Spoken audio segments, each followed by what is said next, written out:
All right. Good afternoon. Hello. Good evening. If you're watching this on a different day, of course, I'm SaikoWoods. I'm joined with two brothers in the Lord that I have invited to come on to this live, and we're going to just have a follow-up discussion. We want to continue the conversation that was on yesterday. As you know, for those who have watched it, I hosted and interviewed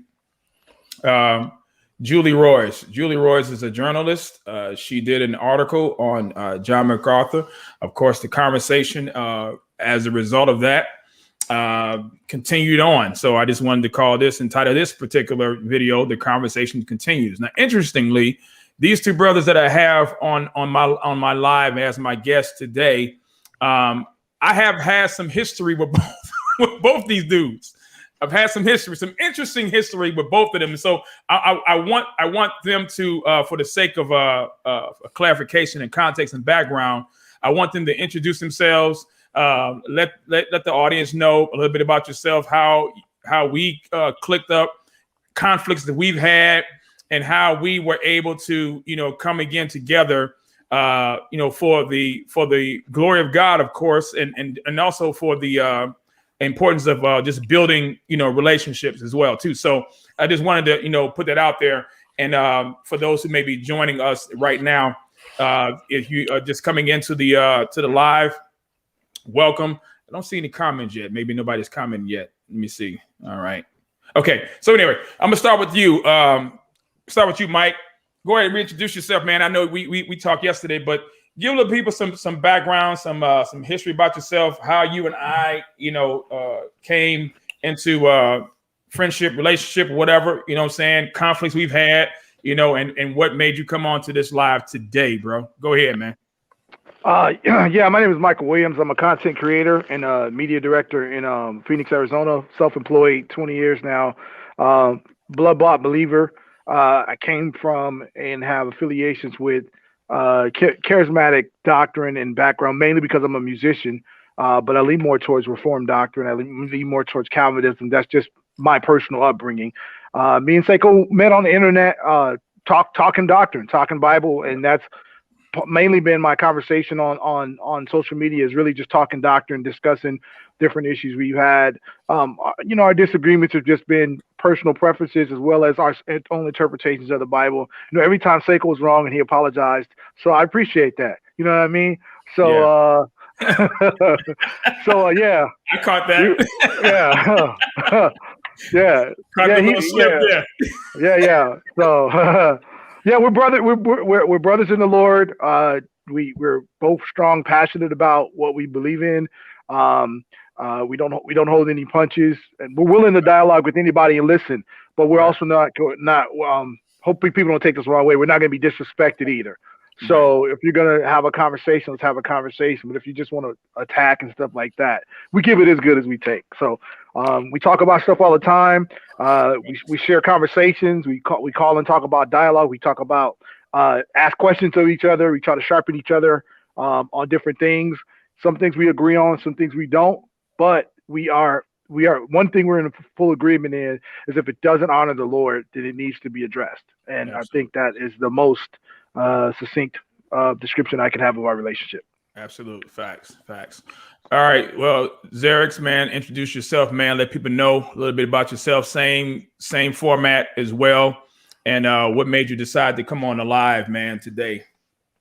Can you guys hear me? Yep. Can you hear loud and clear? Yeah. All right. Sure. So one of the reasons I decided to come on the live is because of I watched the video yesterday.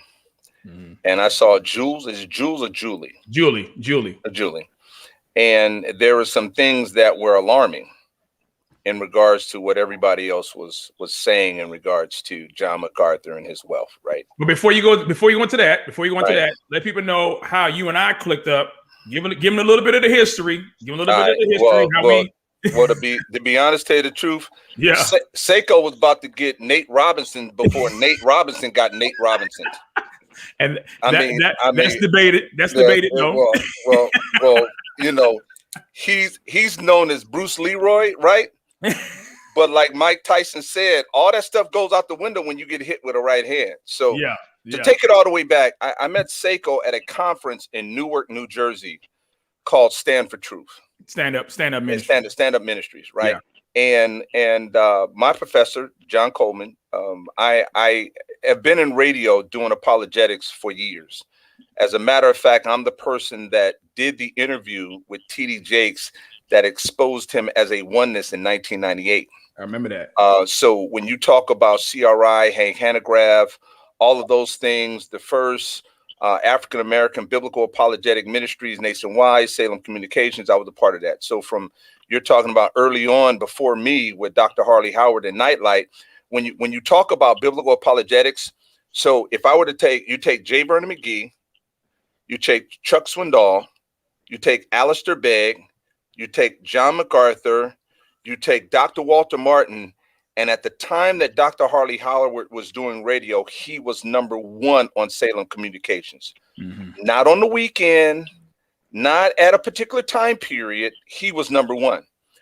From Harley Howard doing apologetics, he brought in a guy by the name of John Coleman, which assisted him on Nightlight. And then when Nightlight went away, there was called Ram Radio, or Living by the Word radio broadcast, which I was a part of. So we were all about apologetics 95 through 2000, right? And so in doing apologetics, we, internet begins to explode, and we began to see certain things happening. And John Coleman got in contact. I think he got in contact with you, right, Seiko? You did. Yeah. And based on that, what we were looking to do is to bring theological content and theological training to brothers that didn't have the opportunity to go to seminary. So we all end up at Newark, New Jersey at the conference, right? So I met Seiko. Yep. At that time I was doing, it was called theological hip hop. It wasn't Christian hip hop. It was theological hip hop. Yeah. Right. So I met Seiko, and there were some core beliefs that I had theologically, and Seiko has always been Seiko. So even back when I met him at the conference, this dude was always bold. However, big brother to little brother, sometimes when you let your dogs out, they go run in the yard. And so I was attempting to say, yo, Seiko, don't go out there and do A, B, C, D, and E, because they're going to set you up. So, Seiko being young in the ministry, he went and did some arguments and debated some people, some preterist views, and preterists can get very tricky. Right. And also Pentecostals can very, very tricky. Well, make a long story short, I don't go into retirement mode, but I'm a loyalist, right? I roll with the people that roll with me. So when that ministry, it didn't fizzle, but there's some things happened in that ministry, and I went quiet like everybody else did. Raised my family, attended the church where I've been pastoring with my older brother for like 20 years, right?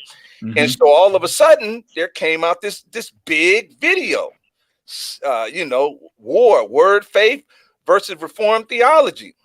Man, I'm looking at this video. Did you fall, bro? Yeah, man. Yeah, I was trying to turn it down. I was trying to turn it down because it's causing an echo in your feed. I was trying to turn my headphones down. Okay, I'm good on my end. There's no echo on my end. Okay. Go ahead. It was hearing an echo on my headphones, but go ahead. Go ahead. No problem. See, that charismatic musicianship will get you every time, bro.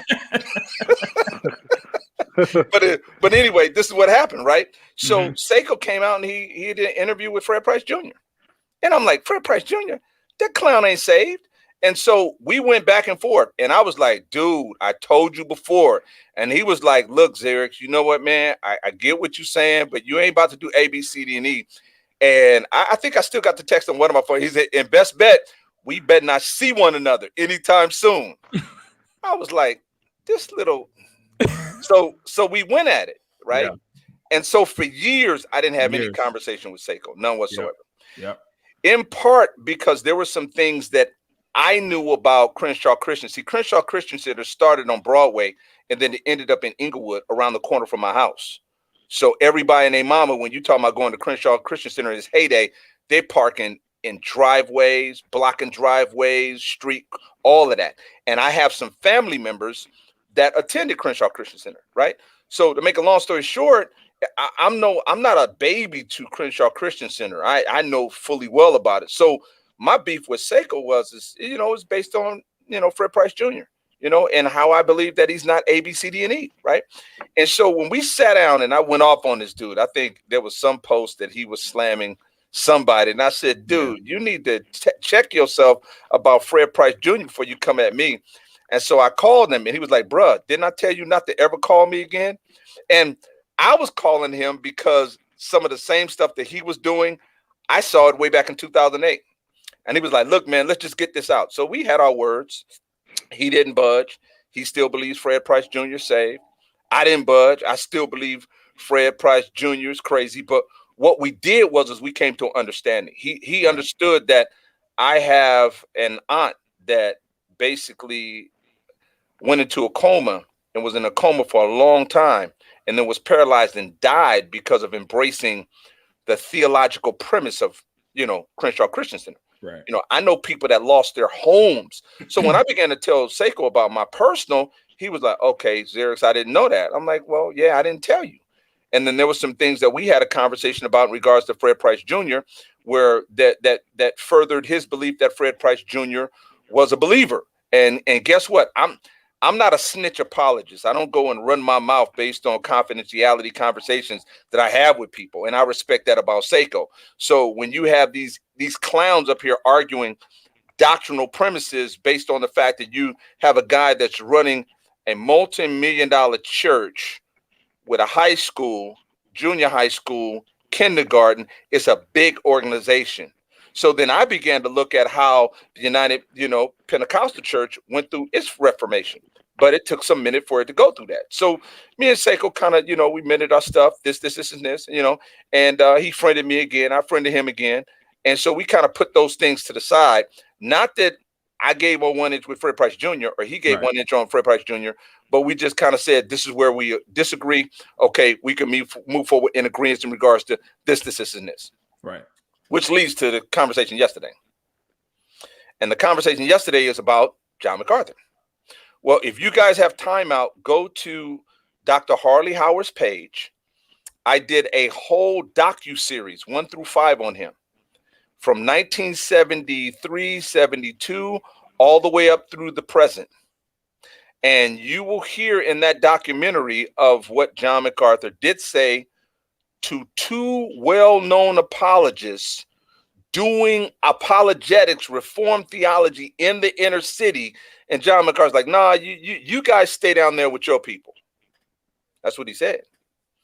And also you have a thing to where when you talk about reform, you go to Dr. Harley Howard's page, that dude spoke at Masters. He's been there. We even talked about that in Committed 100 on Friday. So there's some things, huh? So did Coleman. Yeah. And so there's some things that I know about Masters and friends that I have with Masters.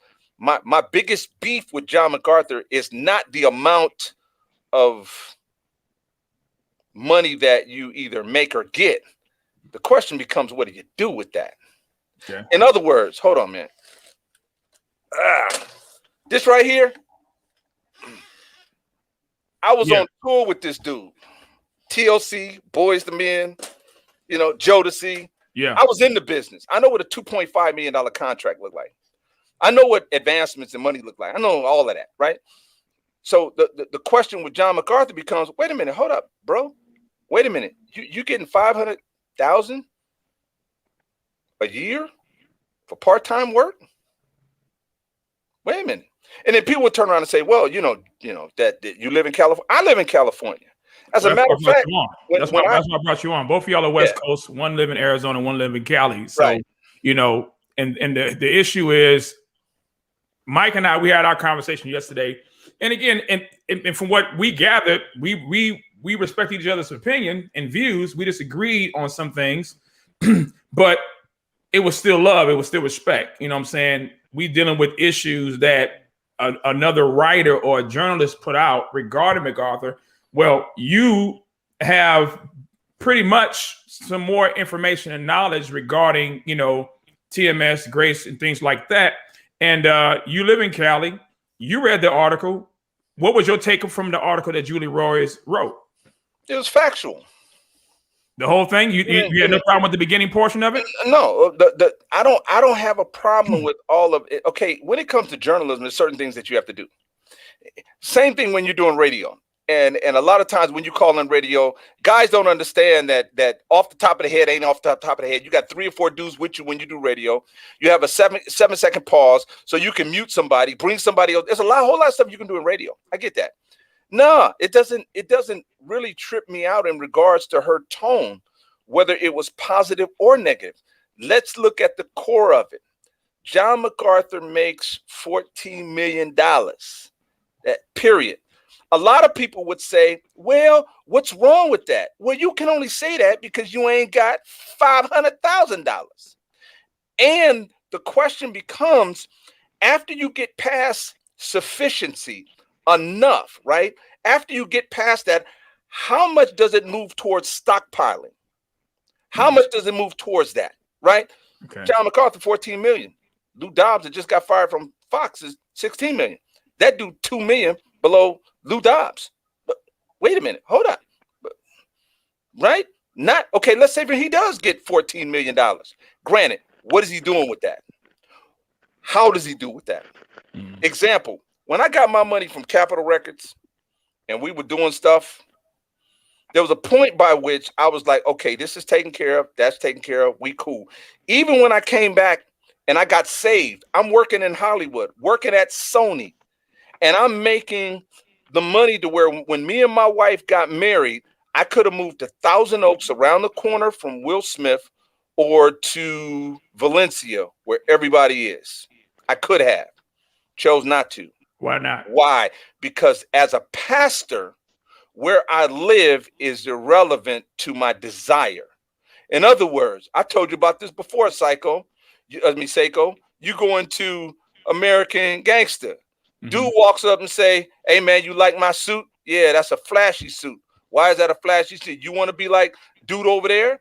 That's a come get me suit. Why? Because your taste indicates your heart. Just in the story. So when you look at biblical scripture, it's not like Christ could have not said, yo,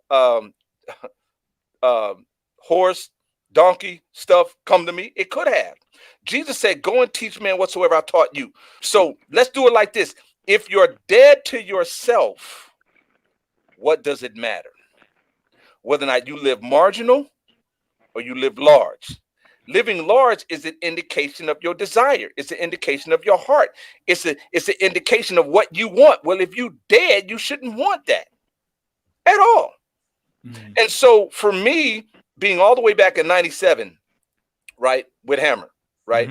I mean, 92 with Hammer, and coming into apologetics, right? Okay. There's a well-known apologist. And if I mention his name, I don't do snitch apologetics, right? Well-known apologist that charged a brother in the Bay Area an exorbitant amount of money when he was well-to-do, and then turned right around and did something free in Santa Ana and was like, no big deal. When he knew that the congregates in the Bay Area were struggling. He knew that. And so my point becomes, no, am I tripping off the 14 million? No, but this is me, all right? Or this is period.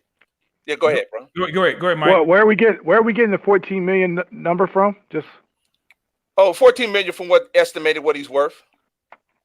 13, 14 million. Is that from the article? Article and other sources. You can go Google it. Okay. All right. So then from that, let's even lowball the number. 12 million. What do you do when you have 12 million? Oh, wait a minute. Let's give some reference to this conversation. Okay. If you go ahead and Wikipedia rich, right? If you just go check how much does it take to be rich? If you make over $114,000 a year, you're considered to be wealthy. $114,000 a year. That's what the consideration is with a single person. Well, one of the guys said yesterday, well, he live in California. I live in California. I said, technically, you Google my house is worth $725. Where I grew up in Inglewood, you got homes right now going for $1.2 million, right around the corner from the new stadium. Brenda Somebody says, asked the question: are we not heading into the envy category? I don't think this is an issue of envy. We're just discussing public information. Well, Belinda, it becomes this. Envy would mean you would want to be where they are. That envy would mean that I envy what he has. I don't. I mean, like I said, you talking to a dude that worked in film that made it 142,000 on the flat 9. a year in film.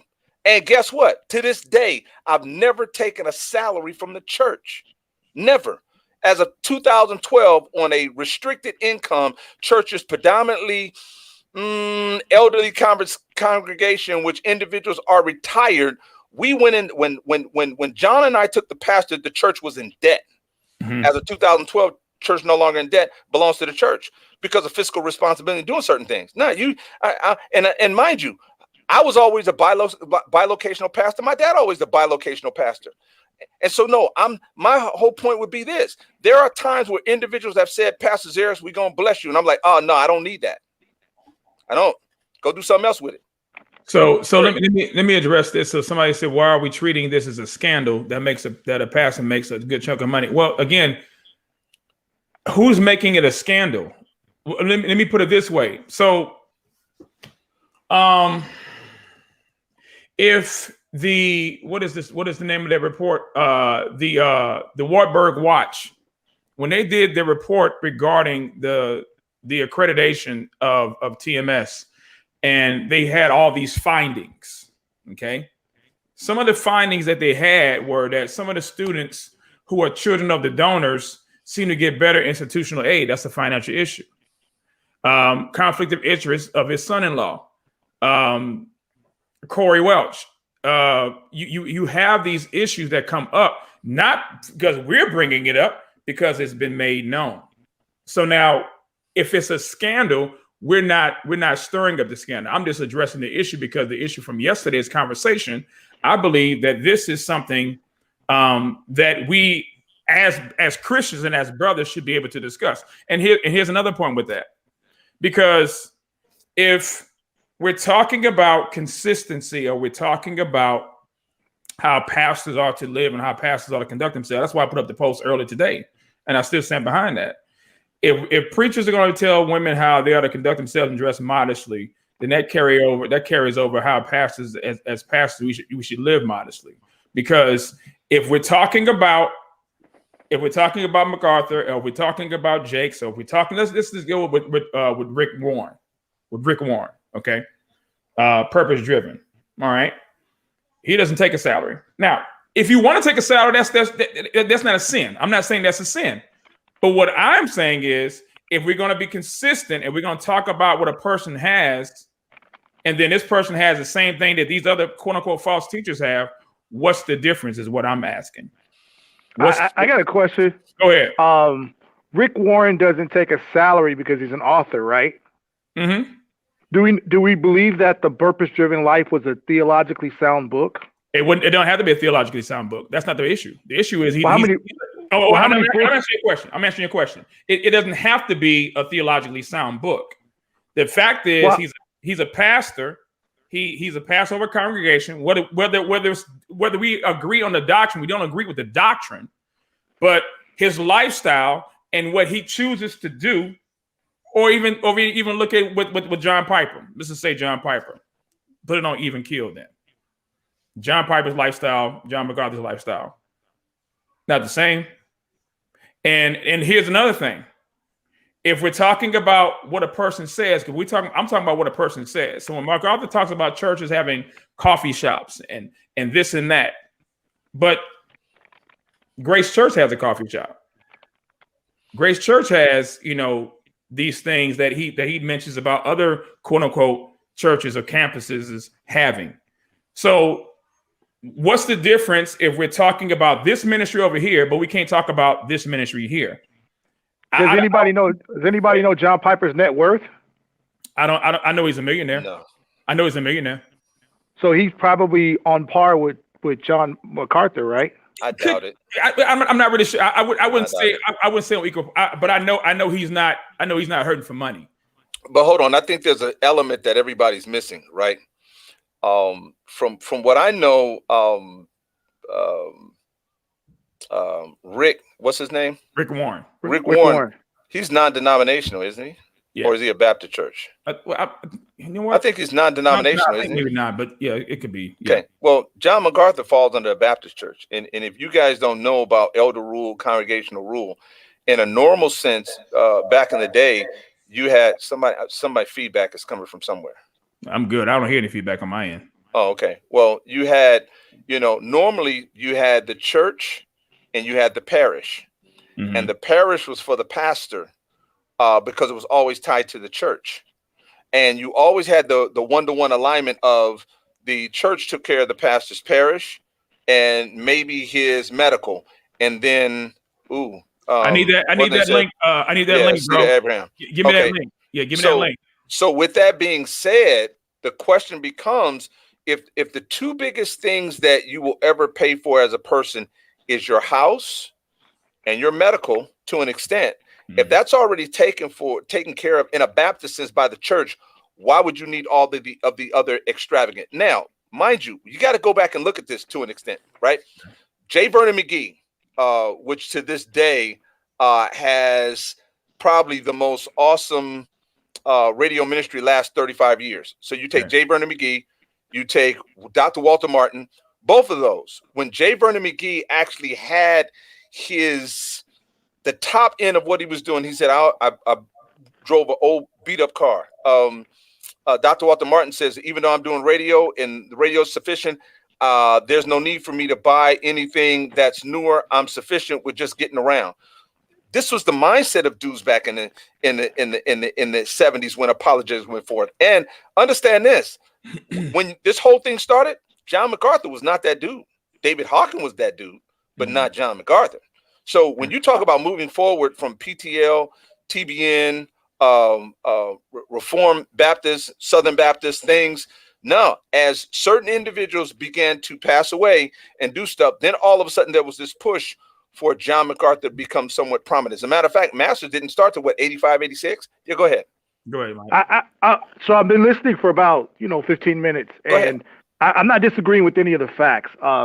I think, like me and Seiko talked about yesterday, now we're getting into preference because we talked about Lou Dobbs making $16 million and John MacArthur only being $14 million.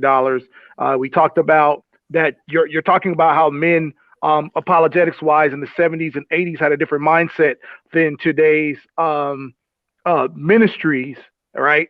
And I think at this point, it's almost getting into preference from the discussion, because what it takes to run a church or a seminary financial wise is not what it took to run a church or a ministry 30 years ago. Like when I got into studies and ministry and stuff, there was only so many resources you can buy. There was only so much stuff that I could pay for, that I could afford. Now for me to do ministry, even in my own studio, along with my camera equipment, along with my software that I pay for Bible study, it's extremely expensive. And so as times change, so do financial obligations change. One person making $100,000, $200,000 a year versus a man like me who has a wife and 5 kids. If I'm working for what I do, I have far more expenses outside of my house and my car that I pay for. And so now I feel like the issues that John MacArthur does have, which are issues that do need to be discussed, and like we talked about yesterday, are being conflated over personal issues or personal preferences about how much a man should make or should not make, because Lou Dobbs doesn't have a seminary. Lou Dobbs doesn't have a church. Lou Dobbs is not an author. Lou Dobbs does not have other financial obligations. He sat on Fox News and did what he did. And so I can't compare his $14 million for what he did to John MacArthur's $16 million. Lou Master Seminary has staff. Grace to You has staff. But that doesn't change the fact that we still got to talk about John MacArthur's personal issues.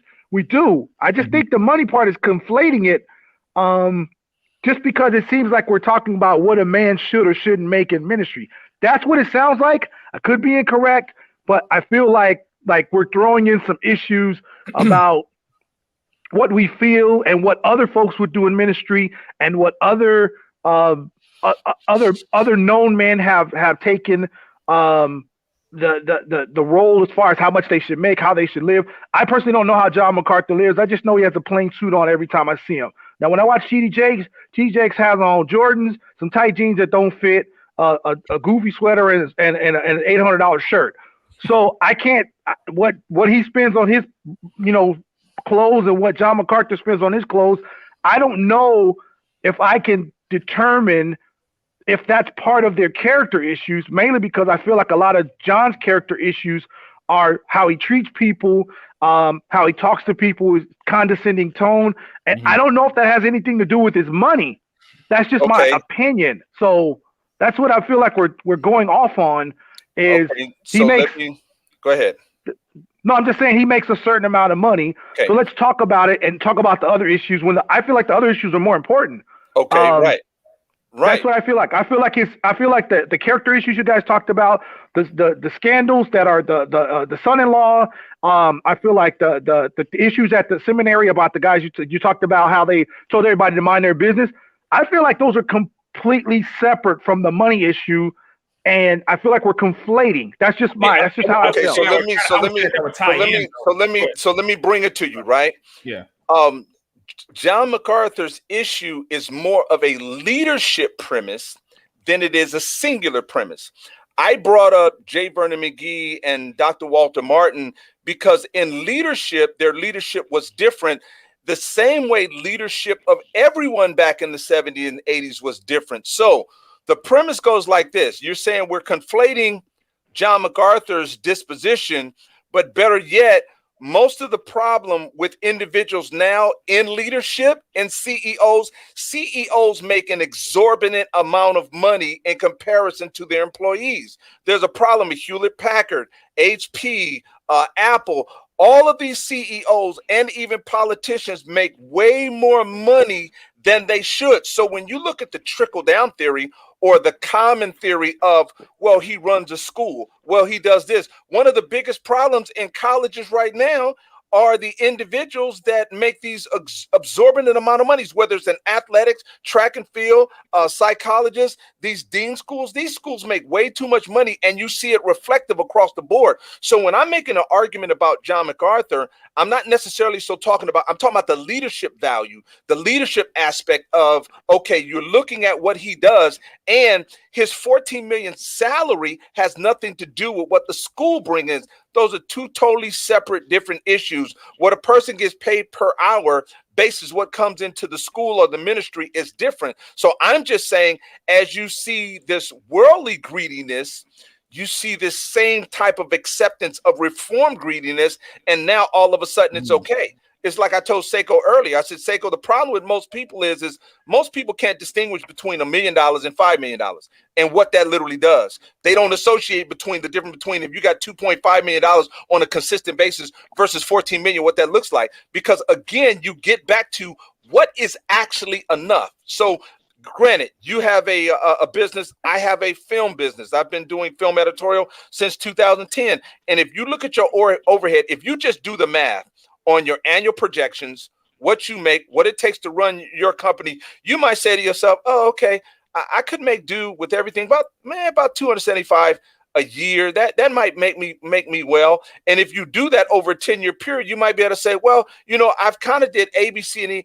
I'm good in flux. I don't necessarily need the salary that I hold to keep the company running. So my question to you, Michael, would be is at what point in your business is enough in regards to salary cap? Or is it just, I can just do what I desire to do because that's what I get? You know, people can hate it or love it or whatever. What's too much?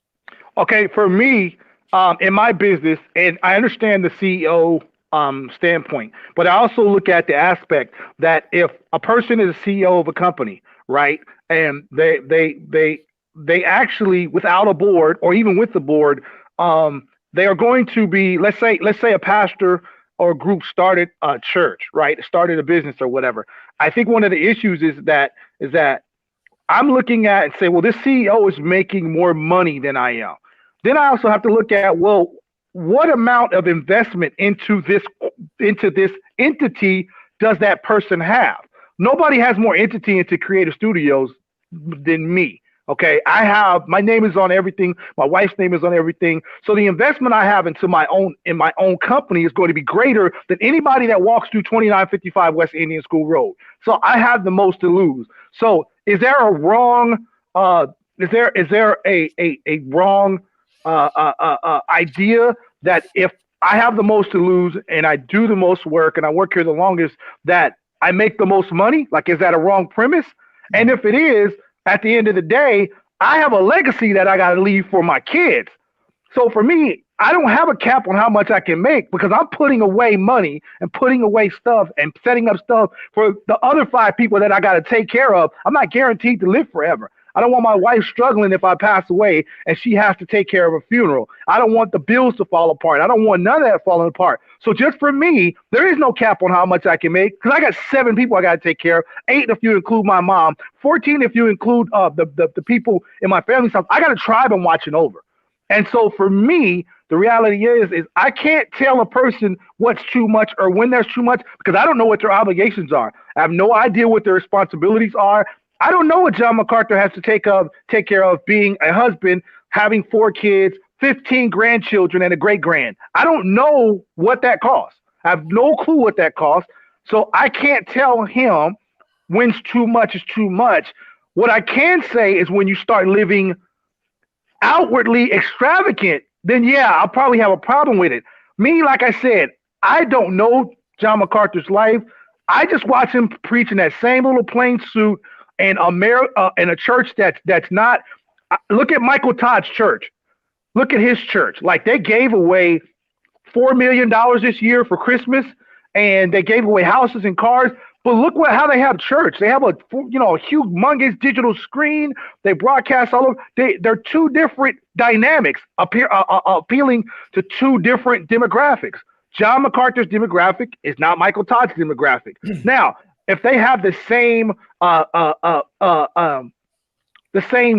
items, like one has a jet, he has a jet, this person has a big house, he has a big house, that still doesn't put me in the place where I can judge a man's ability to make money or hold money, because I still look at how they made it. Back to the point, the Purpose-Driven Life sold the Purpose-Driven Life sold 51 million copies.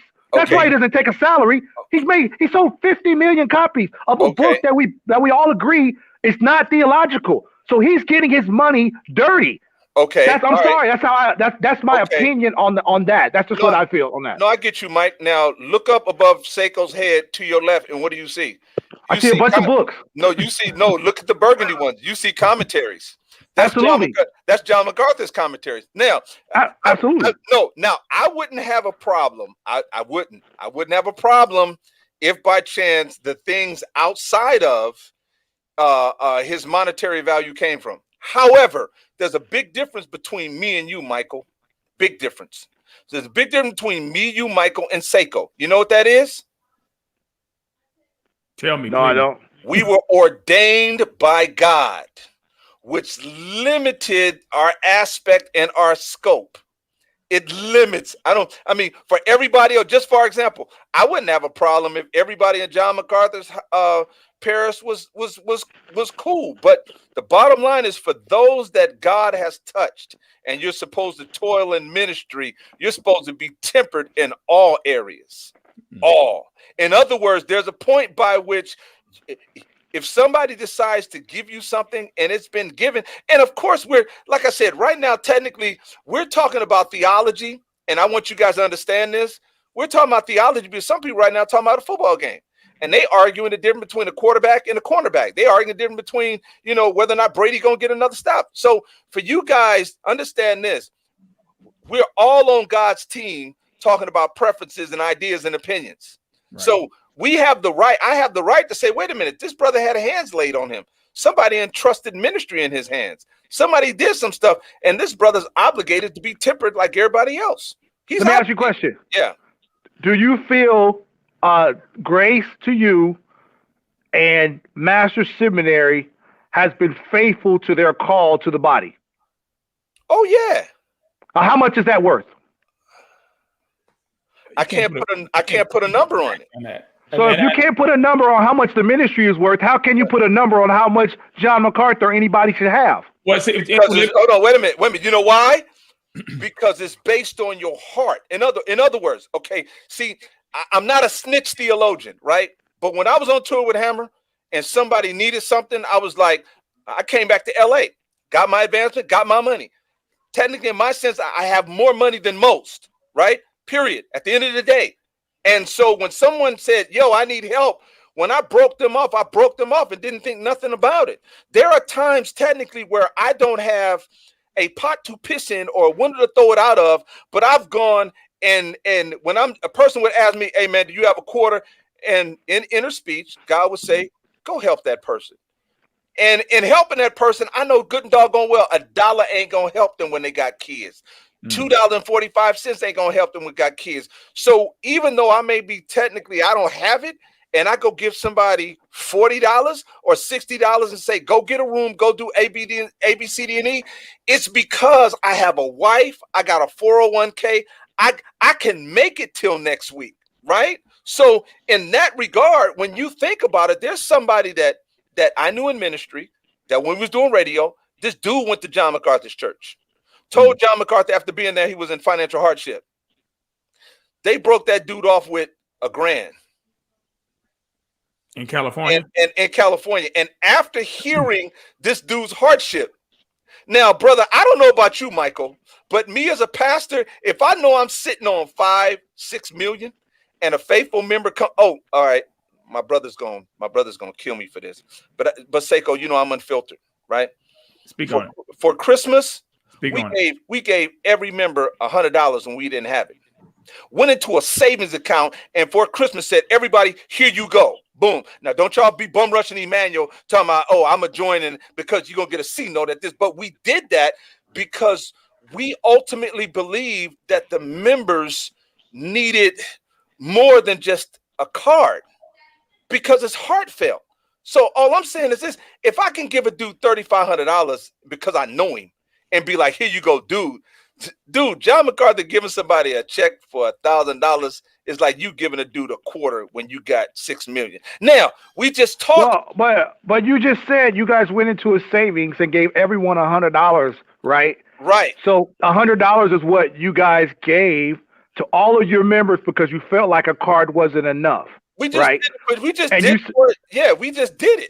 But then you also said that a faithful member went to John MacArthur's church and they gave him $1,000. Right. So who's to say that the $100 that you gave your ministry members and the $1,000 that they gave that man was not enough? Because it hurt. You guys, hold on, wait a minute. Say it again. Let me tell you, because it hurt. It wasn't something that we did that was cool. It hurt. It was a thing to where, dude, we about to do this. You know what the board gonna say? Well, I'll deal with the board later. It hurt. And real quick, you gave it to more than one person, right? You gave it to more than one person. It was the entire church. Okay. The entire members. And I guess, so let me jump in and ask this question because this is why I brought both of y'all on because I'm appreciating the conversation. So then, okay. Well, hold on, Seiko, for a second. Okay. Mind you, Mike, and you got to understand this, Mike. We're talking from a heart perspective. But I can't judge. Just like I couldn't judge Julie's heart, other than that first paragraph, right? I can't. What you did though? No. I observed. If you watch the video, I observed the manner in which she wrote the title and then associated John MacArthur with 3 known wolves, and then proceeded to talk about financial issues when there were other issues I believe would have fit the article better. Because if he has character issues, which we've talked about, then the financial part of it, because like we're saying, you said $100 per member is what you guys gave. You said somebody gave another guy $1,000. So I can't judge that person's heart saying, well, they could have gave more. That's like me telling you could have gave more. I'm telling you, it hurt, and you did judge her because understand this: creative writing comes from your heart. You don't do creative writing out of logic; it comes from your heart. So when you but we're not. We're not just creative believers. We do just like you said. We do everything according to the Spirit. That's what we do it according to the Word. So I can't. My heart is deceitfully wicked. So I can't do anything out of my heart. That's me. But you said out of your own mouth you had issue with the beginning of her article, which was and explain why. Which was dealing with her creative style, and she to have creative style. Well, but I also go ahead, Seiko. So we would agree with this. We're dealing with an issue of preference, but is there a precept that we can fall back on when it comes to how pastors are to live in modesty? Okay. I say yes. But wait a minute, Seiko. Before you get there, I got to go back and address the other part, right? So when you look at your bank account and you look at $100 per member, and you look at where you are, and you're less than where you need to do to operate, and you take that bite because the members need it more than the foreseeable future of being financially safe within the organization, that was done. So yeah, I can say I know what his heart is, because he got 13 million and gave 1,000. He gave a C note and barely had enough to cover that in that regard, because it was not in the budget at all. So yeah, I can say, well, you can't say it's what's the name. That's the difference between one person giving a whole lot of money and the widow's mite giving 1%, because she gave all she had. She didn't have enough to give for it. So you can look at someone and say, so I ask a question. Did the person who got $1,000 go directly to John MacArthur, or did he go to the organization? He went to John. Because we keep talking about John MacArthur's net worth. He said again. John MacArthur had a conversation with John MacArthur. He had a talk with him, but that's beside the point. It's okay. Go ahead. So all I'm saying to you is, like I said, I don't do apologetic snitching, but I know a dude that went to him directly. That's like a dude coming to me saying, "Hey man, I'm struggling," and all of a sudden, you know he's struggling. You know this. You know, if a dude tell me his story, and I know that I'm not able to help him, I'll help him with what I can. Silver and gold have I none, but you know, I'm doing what I can do. But dude, if I'm sitting on a particular, I'd be like this. What do you need? What do you? As a matter of fact, wait a minute. Thank you. Did he not, or did not they get Phil Johnson's back when he had a loan he couldn't even pay back? $50,000 forgiveness. If you're talking about being consistent, you gonna hook your boy up and he ain't got to pay the debt back. But when all of a sudden somebody that I know comes to you, hey man, I can help you out. Here you go. Here's a little grand. Dude, they relieved a $50,000 debt off of a dude and didn't do it to a stranger or somebody that was technically a member for a short time. He wasn't inside. But this is just me. This is just me arguing and looking at stuff. I'm just saying, wait a minute, there's something wrong with this picture. So that would tie into what I'm talking about regarding consistency across the board, and even also favoritism. Because if we're going to be consistent, then what's the difference? So and like we was talking yesterday, Mike, about Julie's opening statement in the article comparing MacArthur to these other false teachers. Well, I've done that before. I've said if MacArthur says this, it's cool, but when Jake says this, it's not. And people said the same thing you said. Wait a minute, you can't compare him. No. The principle is the same. If a person says this about this person and this person over here is doing it, it's no different. The standard is, okay, if I'm speaking out against this issue over here and I'm talking about what this person has over here, but I got the same thing, matters not how, here's my point, matters not how it was gotten. It's still based on the perception of what you're sending, because you're telling this person what you're doing flying around in a jet. These pastors over here flying around in jets. These pastors over here, one pastor owns a jet. This pastor flying around in private jets. But bro, you flying around in the private jet. I mean, here's the thing. Yeah. If a dope dealer got a Cadillac and I got a Cadillac, is it the same means by which you say? So you say those are the same things? Let me answer that question. Let me answer that question. Then I got you. Let's go back in time real quick. Let's go Marty McFly real quick. Beepers. Right. What was a beeper associated with back in the day? Drug dealing. So exactly. Although you may not have slung no dope or nothing like that, it was the perception that which it sent off. Now I'm just using something as simple as that. Okay. I know some people say, well, see, that's apples and oranges. Not if we're dealing with the issue of consistency and perception of what it looks like. We as Christians, particularly we as pastors, ought to be held to a higher standard. Okay. So let me ask a question. How many members does how many members does Grace have? 7,000. Huh? 7,000. So TD Jakes has 29,000 members. It's the number 2 church in America. Sure. Is TD Jakes' church better because he has more members? No. And again, we're not talking about Jake's even Osteen, because Osteen's church is number 1. right? They got $40,000, right? So we're talking about you have two churches that have 60,000 members, and you have another church that has 7,000 members. Right. So if we're saying that appearances are can be equal, then we would assume that the $60,000 members over here are getting the same consideration for the 7,000 on the other side. When you and I know that the probably a great deal of the 60,000 are being misled. I agree with that. And so if those members are different than the other members that are different, then how are we saying that the belongings of two preachers should be compared if they were coming through different gains and different means? Because if you're a drug dealer and you buy a car and if you're a drug dealer in my city and you buy a car and you get caught, they compensate your car.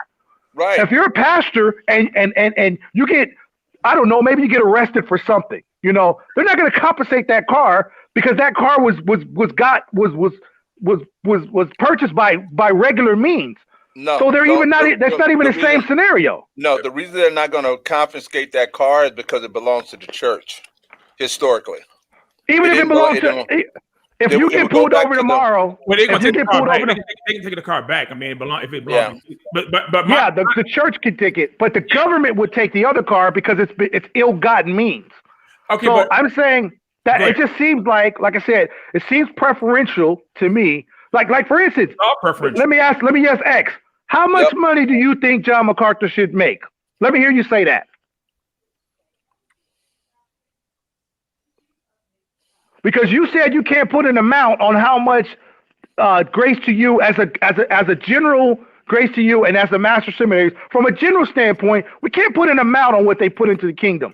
Okay. So tell me what percentage of an undefined amount can John MacArthur make, and so you be okay with it? So you want a homeboy perspective, or do you want a seminary perspective? Because when we took homiletics, we kind of rounded out what a pastor should do. And that is as a pastor, homiletically, you're either equal or slightly above where a normal congregation could be. So in a homiletic sense, if your congregation as a whole financially is about 30,000 should be good for you. That's because in the Baptist sense, your parish is paid for, medical paid for. So you could go up to 32,000, right? If your congregation is 50,000, 51, 52. That means that you're common with the people, right? The problem with you're common with the people. How are you living above the people? Okay, so your house is paid for. Yes. Okay, I'm in Arizona. Right. Say the average. 275,000. 275,000. Okay. Right. So Cali, according to Cali cost of living. No, let's just take Arizona. Right. You live in Arizona, right? House is 275,000, right? So that's for like a 4-bedroom house in the city. And, okay, if you go out to the country, the outer skirts, you can get a bigger house, a better house. Okay. So your car is paid for, your house is paid for. So you're saying maybe 10% more than what the congregation makes is what a pastor should make, right? Okay. And what I'm not saying that pastors got to be dirt poor. And we're just talking about on average. Nobody's saying that, because I heard somebody was mentioning that in the chat. I don't think anyone of us was saying that a pastor should be, struggling to make it. That's not it. But a pastor should be living among his people and not living above his people. To whereas, and I'll give you a real case scenario. If your congregation is struggling and you sitting good, that's a problem. Hold on, wait a minute. I got one better for you, Seiko. Pastor Price pulled up in Inglewood not at his church, but in front of his building on the side. It was a Rolls Royce. Some kid from the local elementary school said, "Man, what's that pimp or that drug dealer doing over here?" I said, "Oh, that's Pastor Price." There was that. Pastor Price, what he doing? In other words, the visuality of what he was doing and what he made, even if he wasn't word faith, did not match the imagery. Okay. In other words, let's in a theological sense, we used to play back and forth when we were taking classes, right?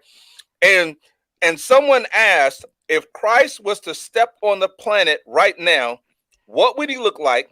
What would he do? Where would he be? And everybody is thinking now, saying, "Oh man, I don't have a problem with the person making that amount of money. As if Christ was here, he'd be cool with 13.5, 6 million, $5 million. That's what everybody's acting like. Because remember, Mike, Scripture said specifically, Jesus said, go and teach men whatsoever I taught you. Now, where I divide that is this. Michael, as a musician, you should make, man, dude, if you can make 20 million, make it, because you don't have a calling. If April turned around and her clothing business and her stuff went into the millions, I don't have a problem with it, because she don't have a calling. Me, John MacArthur, John Coleman, Harley Howard, SaikoWoods, we're called by God. That's what we are. So there's a limit to what we do and what we desire. I wouldn't have a problem with you or anybody else doing the most. But I can't. So I guess then we're back to personal preferences, because you said you don't think that a pastor should make too much more than his congregants, right? So does that mean that their congregants should stay at the same place financially for the duration at the church? And as they get raises, should the pastor get raised? Oh yeah, okay. Let's do it like this, right? And if everybody in John MacArthur's church made 100,000, I wouldn't have a problem with it. But I know that's not the case. I know that's not the case. Right. So you're saying that you're saying that the pastor or the leader of the church should look just as much like the church as the leader, correct? As the leader. So if a member comes into the church, fresh new, 1 year in, they're making $45,000 a year. Another member comes in, $45,000 a year. Another member comes in, $30,000 a year. So you have a couple members, and so you're saying that pastor should only make about $60,000 a year. Even if that pastor has been in ministry for 40, 50 years, they should aspire to be like their membership, so that the members could more relate to the pastor. Is that what you're saying? No, I ain't talking about relating. I'm not talking about it's not a relational issue. Well, if you want them to be common, you said you want them to be common. It's a modesty issue. Can I give an example, please? Absolutely. Let me give an example. Y'all know who G. Greg Lewis is, right? Absolutely. G. Craig Lewis? No, who he is? Okay. This man living good. There's people in his congregation, his church, struggling. As a matter of fact, I've interviewed people before they had left there, right? Knowing that members in his church cannot afford to pay their bills. And I'm not talking about I need my light bill. I need my cable bill, paid. And I'm talking about the necessities. Matter of fact, the whole James 2. If you see your brother and sister in need and you don't give them what they need, and you just say, go be fed and be filled, right? Jesus said, James says, how does that help them? How does that even, how is your faith showing with your work? So if a pastor knows, and this is why the proverb says, know the condition of your flock and of your herds. So if I know that my people, the sheep that God has entrusted to me as his under shepherd, are struggling, and of course we can talk about financial management and all that kind of stuff. That's a side issue right now. I'm saying you are aware that your church members are struggling and they're still giving. You're still getting your needs taken care of, but you know that this single mother does not have a way to get her children, to school because she doesn't have transportation, or this father has lost his job. I'm talking about real issues, and you're telling me that this man should not have a sense of responsibility or a sense of sensitivity to the needs of his congregation because, hey, the labor is worthy of his hire. That's true. A true labor of God is worthy of his hire.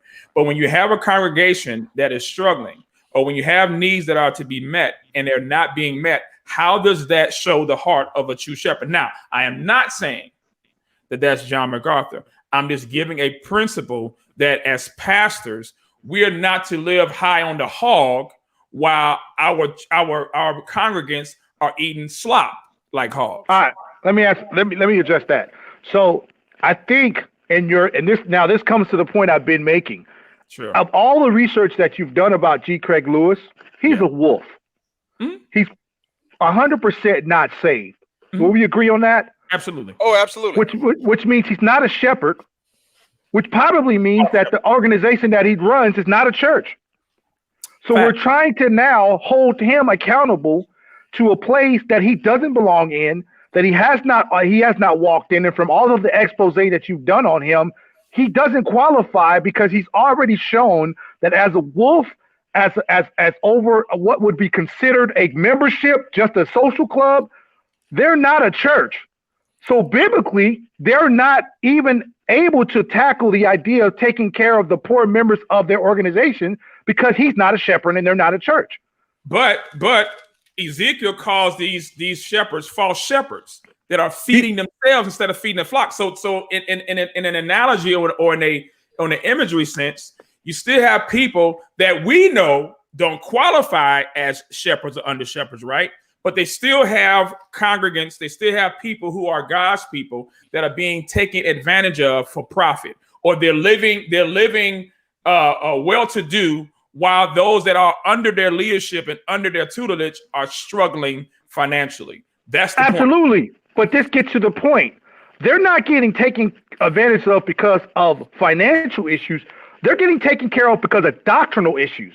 If they had stronger doctrine and they understood, you had to free people from their, you had to introduce people to sound doctrine before they could even realize that G. Craig Lewis was a sexual predator who was trying to take over people's lives. So the financial part, even in that scenario, was secondary. These people didn't even realize they weren't in the church. ABC is not a church. They're being led by a false teacher who has always been about himself and who's always been deceitful and who's always taking care of his own needs. He was the wolves in sheep's clothing. So you had to introduce them to sound doctrine for them to know what a shepherd was biblically, how a church was supposed to operate, how the deacons were supposed to operate at the church. And you had to go through and almost destroy their entire foundation to show people this is why you need to leave. It's not about him not giving you $1,000, because if G. Craig Lewis, you went through some stories where he was able to keep people in bondage because he was giving them money, because he was taking care of them, because he was exposing them to these things that they thought they needed from their pastor, and what they needed from them was sound doctrine. And so the reality of it is that in that scenario, the issue wasn't him taking care. Even if he took care of our financial needs, he was misleading. He was leading those people into hell. That was the issue. Yeah. The issue on the right side. The issue on the right side is that, and I see X's point. I see her point that we as pastors and ministers do need to live modestly. I get that. I don't know if we can put a dollar amount. The Bible says that a servant who may be hired may be worthy of double honor. We can't put a dollar amount on double honor based on what we feel that pastor or that minister should do. I agree. We can't live immodestly. We can't have the appearance of evil from what we do. We can't have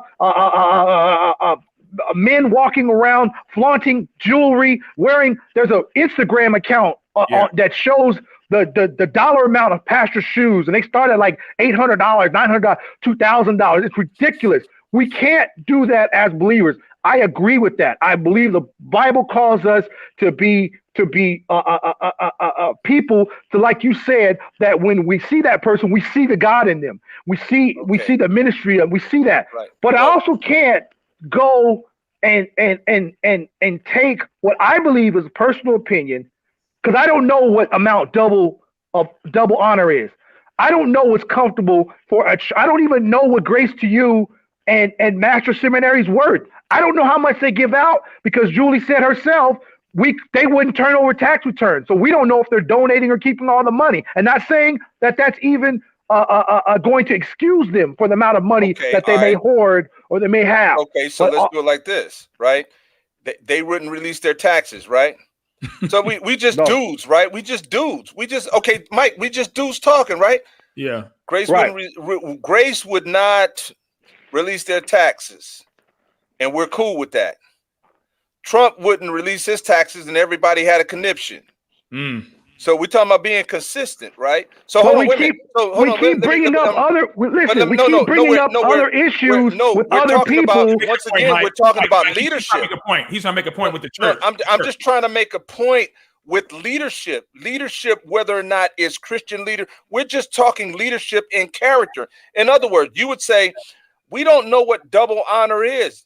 Yeah, we do. You look at the Christian church, you look at the forefathers, you look at how they lived. Now, when you look at how they lived, you didn't see anybody living extraordinary.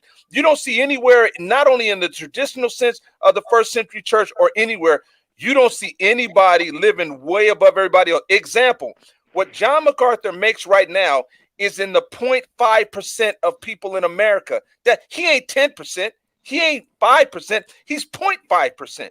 That dude is way up there. So the question becomes with that is a 0.5% dude being modest? And so you think that this is I think we're, like I said, this conversation is I'm loving the conversation. I think if it comes down to your ideal theologically of what people should make and what I feel theologically people should make, and I don't know if in scripture right now, this is my opinion, that I can put a dollar amount on what every pastor should make based on a definition of modesty, based on a definition of humility, and not knowing the work that individuals have to put on for or have to engage in, because just taking care of a house payment and a car payment is not all of my ministry expenses. Maybe it's yours, maybe it's somebody else. I have other expenses that I have. I run a media company. I have a media division that I pay for myself. So I don't have a board or anything. I get it. So you're arguing your perspective, but let's look at character, because it helps to look at this in a bigger paradigm. That's all it is. And like I said, we talking biblical football right now. That's what we're doing, right? But if I look back in scripture, I look at people that had choice, right? In other words, you see a cross right here on my hat, right? Christ said, deny yourself, take up your cross daily, right? Right? Mm-hmm. Right? Yeah. How much of a cross is John MacArthur taking right now? That dude got a cross on hydraulics. Hold on. Let me ask you a question. How much did that hat cost? Because the hat is fire. Everybody said the hat is fire. How much did that hat cost? Hey, my son-in-law made the hat. Yeah. And how much did you pay him? And I didn't pay him anything because he gave it to me as a birthday. He gave it to me as a birthday gift. Number one. Well, how much would that hat cost? I don't know. You'd have to ask him. The other thing that hat can't be that hat.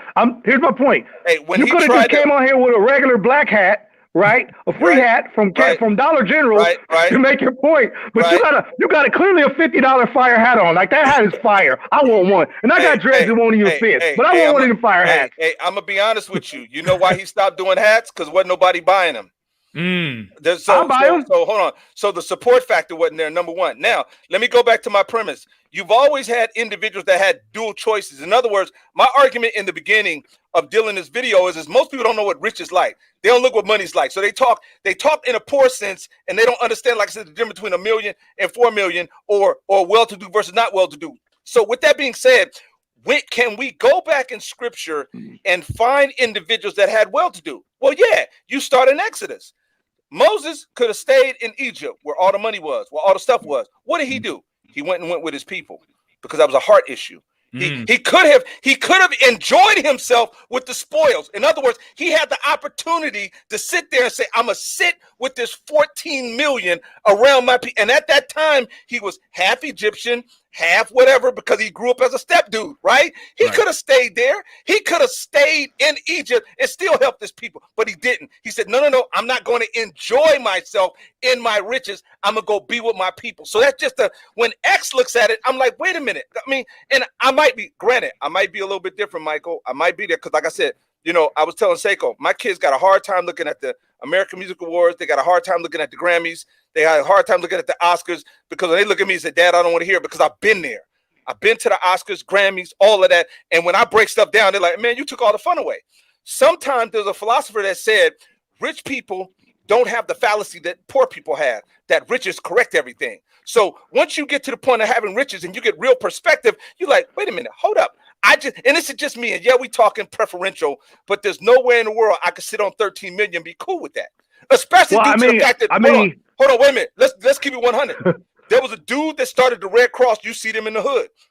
As a matter of fact, you see Salvation Army in the hood, right? Where is any organizations by John Mack in the hood? I'll wait. Well, I mean, I think, and a lot of people are saying that we're not. Some people saying we're not talking Bible. I'm trying to go there. I'm trying to give him. Well, I mean, and I mean, X, I appreciate your perspective of starting with Moses, but if we're just going to call out people, I mean, we start with Moses, but we have to skip. Then you skip Abraham, Isaac, and Jacob, who are all wealthy. And where did Abraham go? He started with, but where did he go? He went to Egypt. Why? Because there was a famine, so he wasn't self-sufficient. No, but what I'm saying, I got that. But what I'm saying is, if we're just going to pick out various men in the Bible who Moses may not have had money, but for every man that we could name that didn't have money, we can name men who had money in the Bible. Does that mean men should be rich and pastors should be extravagant? No, that's not what I'm saying. But if we start with Moses and we skip Jacob, or we skip Daniel, or we don't talk about Job, then now we're just. What I would consider, that would be me just picking people out the Bible to make my point. I think my point is, at the end of the day, right? John MacArthur has some issues that we need to speak about outside of money. I think the issue that I'm feeling is that there are some stuff behind closed doors that master seminaries have done, that Grace to You have done.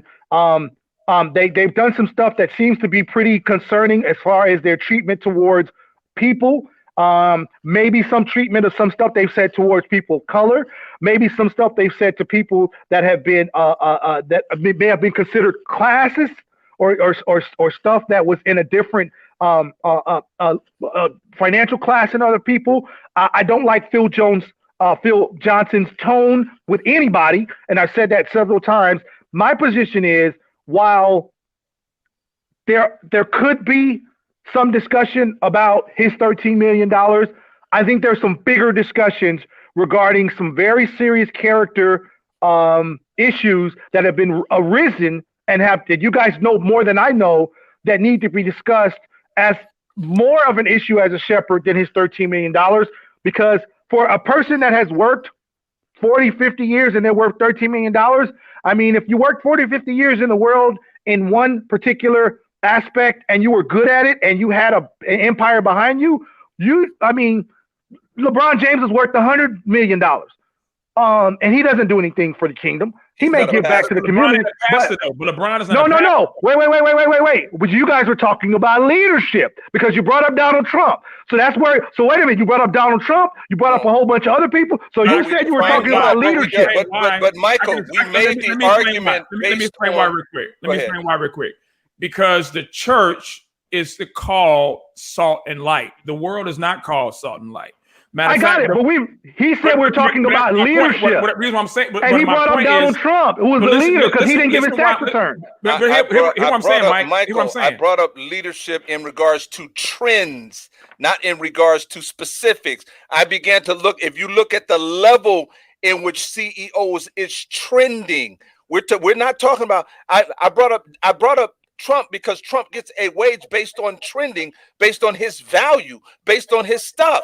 Okay, so what you do is you take the trending value of CEOs and all of a sudden plop it in a pastor's face and says that's cool. No, we're held by a different standard. That's my point. Different modalism, a different participle. We're not to act like the world, nor do things as the world. Now, so what do you further think increases my argument is this. This is my argument on the other side. John MacArthur got 13 million, saw the value of that 13 million, and you see his value on money on how he did his family. In the article, he talked about all of the things that he was doing towards his family that was better associated with these monies. The video dude getting $800,000, that's a hookup. Don't tell me, John MacArthur, you can't judge his value and modesty when he's trickling down this whole theory to his whole family. And that's fact. So once again, and the reason why we didn't bring that up, because I know we was talking about that this may not have to do with money. But it does, because that was a part of the investigation, Mike, regarding the nepotism. That's a part of the issue regarding how if he like for instance, he doesn't pay for any cars. He gets his cars free, all of them. Matter of fact, every 20,000 miles, he gets another car. He flies in private jets. He doesn't pay for any hotels or anything like that. And I know some pastors and that's fine. But I'm saying if you're going to talk about these other pastors and what they do, because MacArthur does, divorce the doctrine from these people. You can't. But yes, you can. Yes, you can. Can at all. And let me give you a reason why. Let me give you a reason why. Because MacArthur does it. He does it. So I'm holding him to the standard that he has set, not mine.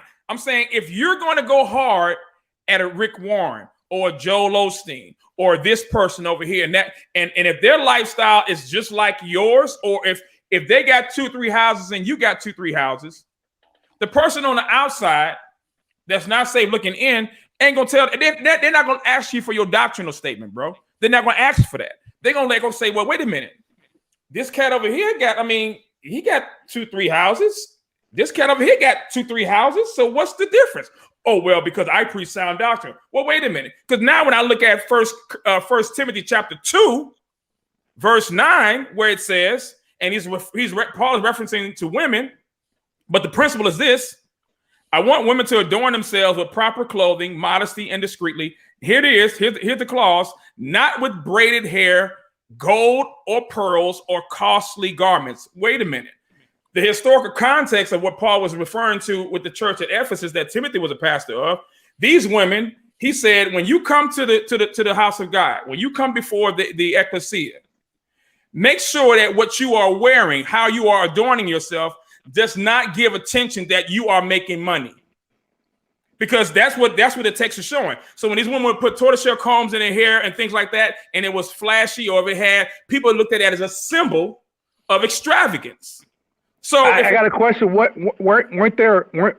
that the culture of the prostitutes in that time? What do you mean? As far as the way they were adorning themselves, or was that Ephesians? This is First Timothy. You talking about? I'm talking about the culture in that time, around that time. Isn't that how the prostitutes? But not just that. It was also a symbol of wealth. It wasn't. The context was not dealing with prostitution. It was dealing with godliness and modesty and how they are to. Because the text says costly pearls. He wasn't talking about them looking like skanks or nothing. He says when you come before God's people and you come to worship, don't draw the attention to yourself. Don't make it to where people looking at you and say, well, man, dang, when X came in there with that hat with the gold on it, man, that's drawing attention to yourself. Because if a person does not have this, it can stir up envy, it can stir up jealousy. So my only point is, if it's true for women on how they are to dress, that they're not to draw attention to themselves and how they dress and how they carry themselves as believers, calling themselves to be salt and light. The standard for those of us who are pastors and teachers, James chapter 3, let not many of you become teachers because you're going to be held to a stricter judgment. So then if I'm telling that this pastor over here got all these cars and got a house over here and a house over here and a house over here, then what's the difference when MacArthur has it? Because we saying his doctrine is different. We got to keep that same energy, though.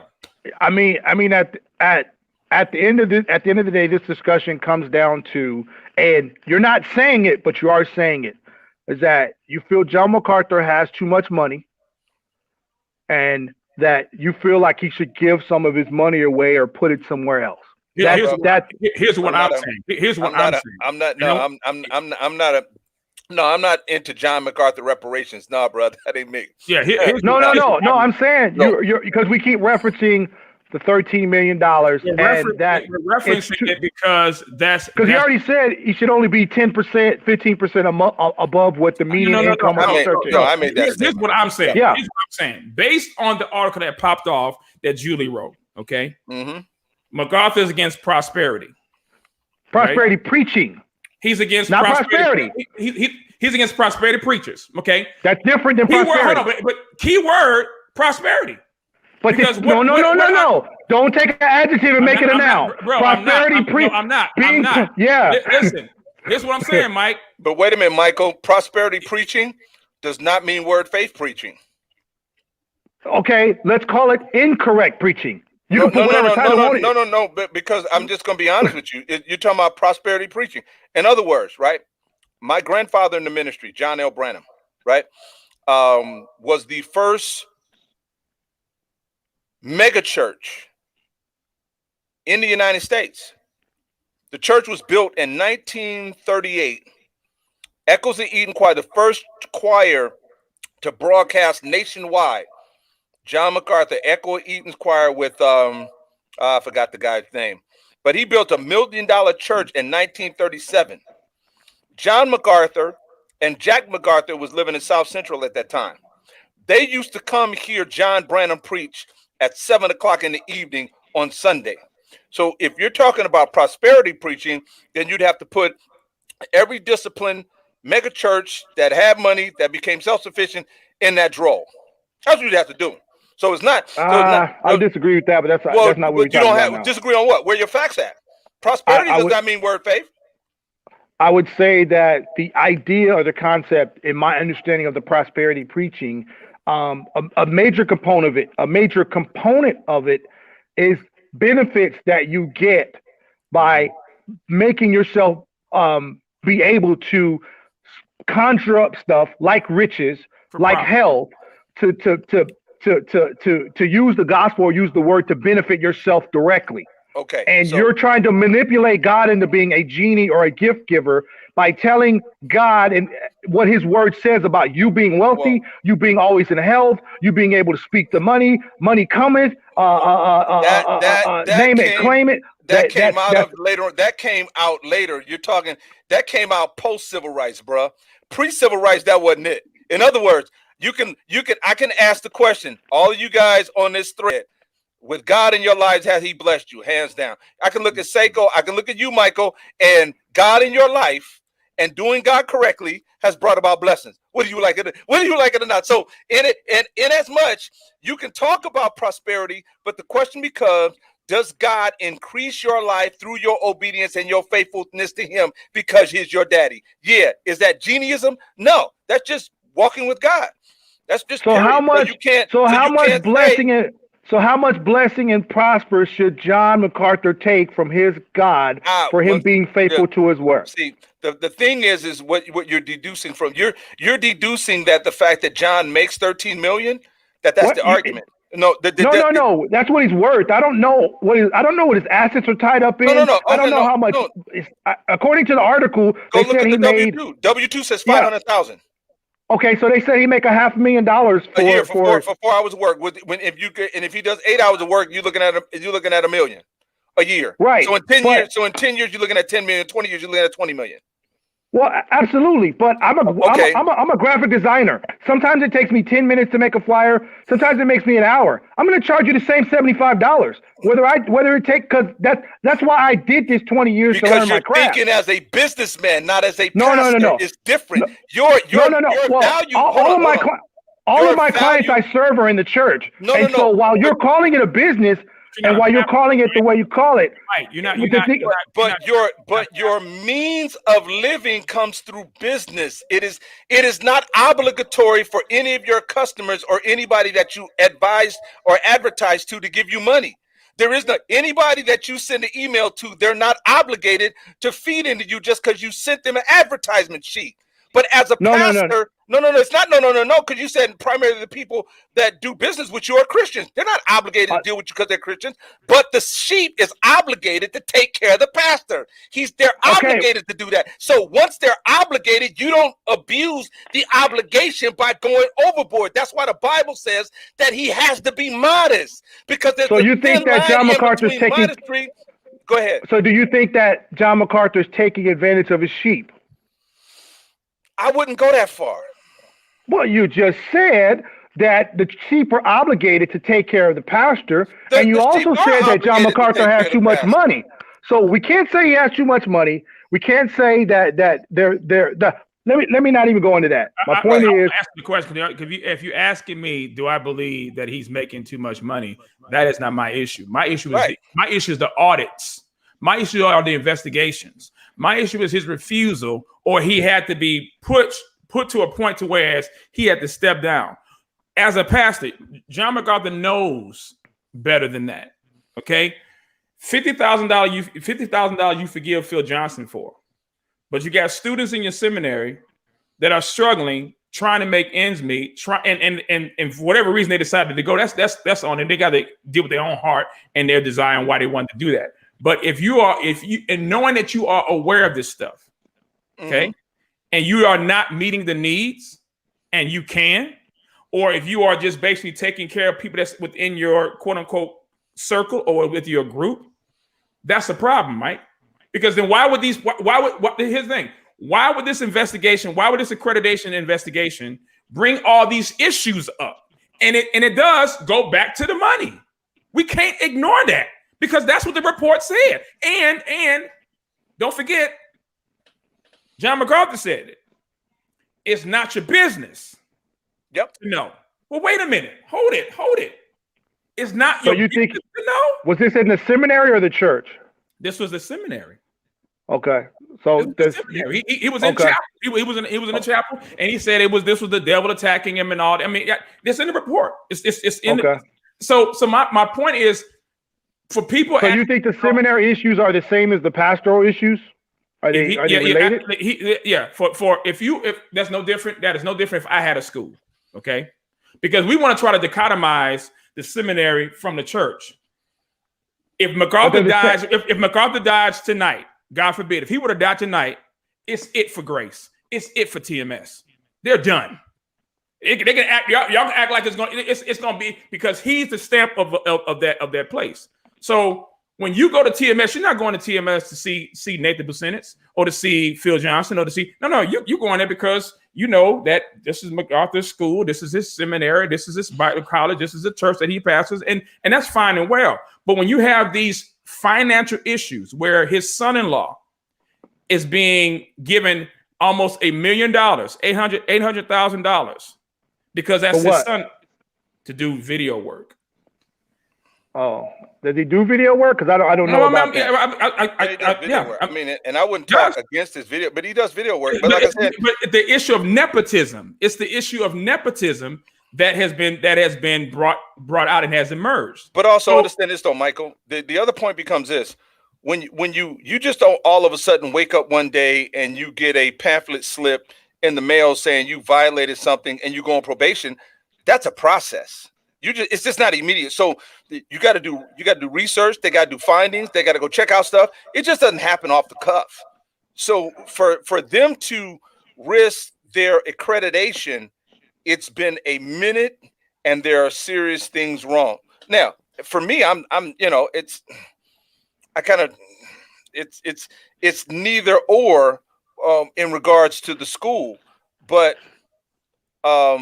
in regards to the seminary, John MacArthur, there are requirements to the seminary. I think they still hold to the fact that unless you have an extreme circumstance, if you've ever been divorced, you can't go to master's seminary. Nope. Sure. There's other things you can't do master's. So there are. Oh, by the way, Mike, you can't wear that in regards to. You couldn't wear that going there either. Oh, dreads? You can't dreads, right? No, sir.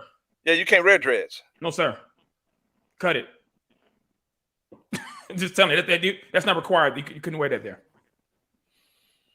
Oh, okay. Yeah, you'd have to cut your dread. They'd be like sunshine. But the point. So April made the point. She said, so if there's financial impropriety, then we can talk about that. When you're telling people it's not your business, okay. All I'm saying, and here I am. I'm about to say it, Mike. I know you're gonna jump at me, but here we're gonna get ready. If TD Jake said that, or if Joel Osteen said that, or if Creflo said that, it'd be hands down. We'd be going at their throat. Yep, big time. What I'm saying is this: we as Christians are commanded. We're not suggested. We're not encouraged not to practice violating James 2. We are not to practice partiality or favoritism with anybody. It doesn't matter who it is. So when a person says that at the level or like a person like John MacArthur, how is that okay to say that? That all that does is open up more speculation and more suspicion for your institution. And because if you're saying that over here at the seminary, how we know that's not occurring at Grace? Well, I guess just a question. I guess from a couple of hours of conversation about this, as I hold to this position, if there are some issues that need to be discussed, I just me. So I'm just going to go with me. I'm just going with my. Sure. That I think that leading with the money issues for what we're talking about now still somewhat sounds like a preference, because I've asked two questions. Can you tell me how much the ministry is worth for what they put into the kingdom? We don't have an idea of what Grace and the Masters has put into this world and the kingdom, for who they've trained, for who they serve. So we don't have a dollar amount on it. And then if we can't do that, then who am I to tell the next man over how much money he's worth for the work that he's doing in the kingdom, based on what I perceive is enough for him to live off of and his family, even in ministry? Because that's just me. The character issues that we've talked about need to be discussed. Yes, I did not disagree with that. I didn't even disagree with, like I said, with Julie's article, as far as the dollar amounts and all this different kind of stuff. But I'm starting to hear a lot of people just say, well, I maybe you didn't say it the way you mean to say it, but he just has too much money. I just think he makes too much money for a pastor, because I feel like that's too much money for him to make. Now, what I'm saying is, and I say I didn't think you said that, but I mean, I don't clear with that. I didn't say that it's too much money for him to make. My question is his character in having that. He can make as much money as he will. Oh, by the way, because you already said he should only make 10% more than the congregation. So he can't make as much. No. He, irregardless of what I say, he can do whatever he wants to do. So I'm just talking to you in the same way. Earlier, I saw people in the thread asking about the sheep's responsibility. It's at Grace. I'm not arguing from my perspective. I'm arguing from his perspective. What he deems sheep are responsible for. What he deems in regards to when you go to school, when they talk about pastors and what they should make and do, all of this stuff. So when we talk about hypocrisy, it's more than just you and I arguing. I'm not arguing just because I'm tooting my horn. I'm looking at individuals that have graduated from the school, that have his syllabus, that are listening to stuff, and all of a sudden when you look at him, it's a tad bit different. Like I said, he can make whatever he wants to make. Now, he could come back and say, X, all the money that I have in that 13 million is from books, and I'll be quiet. If he can provide that all the stuff that he got is in regards to extracurricular, outside of, or just being a dean at the school, I'll be quiet. But that's not the way the taxes are written. That's not the way the stuff is done. You can't turn around and decide to get taxes for ministry, but then turn around and use it as a CEO profession. It doesn't work that way. Which is why he was told he had to. That's why he had to step down. And Mike, the problem is, it's not that they didn't know this.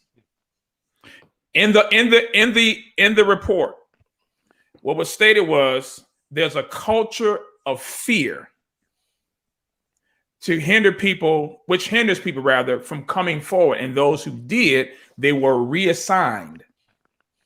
Okay, then why?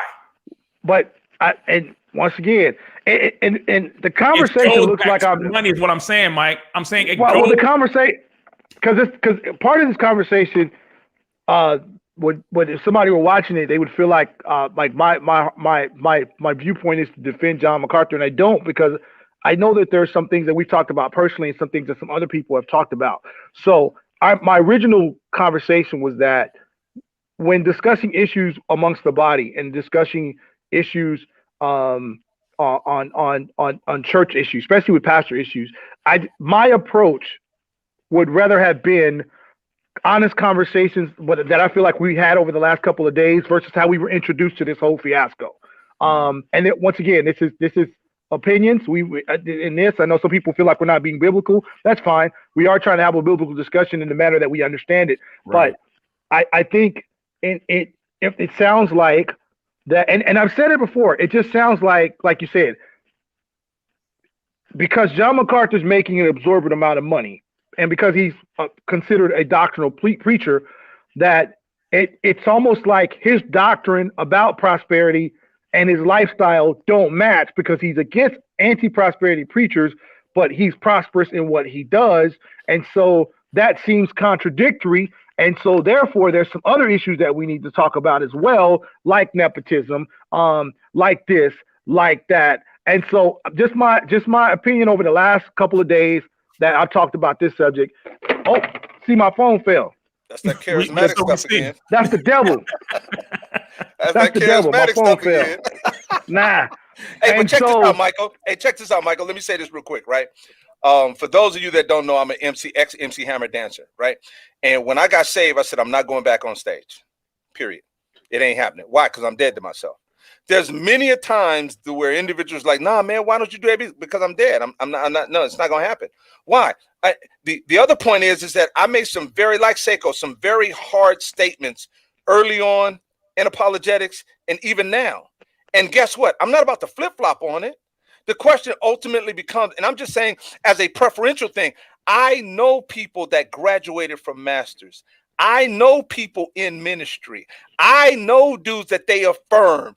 And it goes like this. My theological teacher, when we were taking hermeneutics, he said, I got a 1997 Honda, and that's all I need. You will not see me driving anything else than the common people.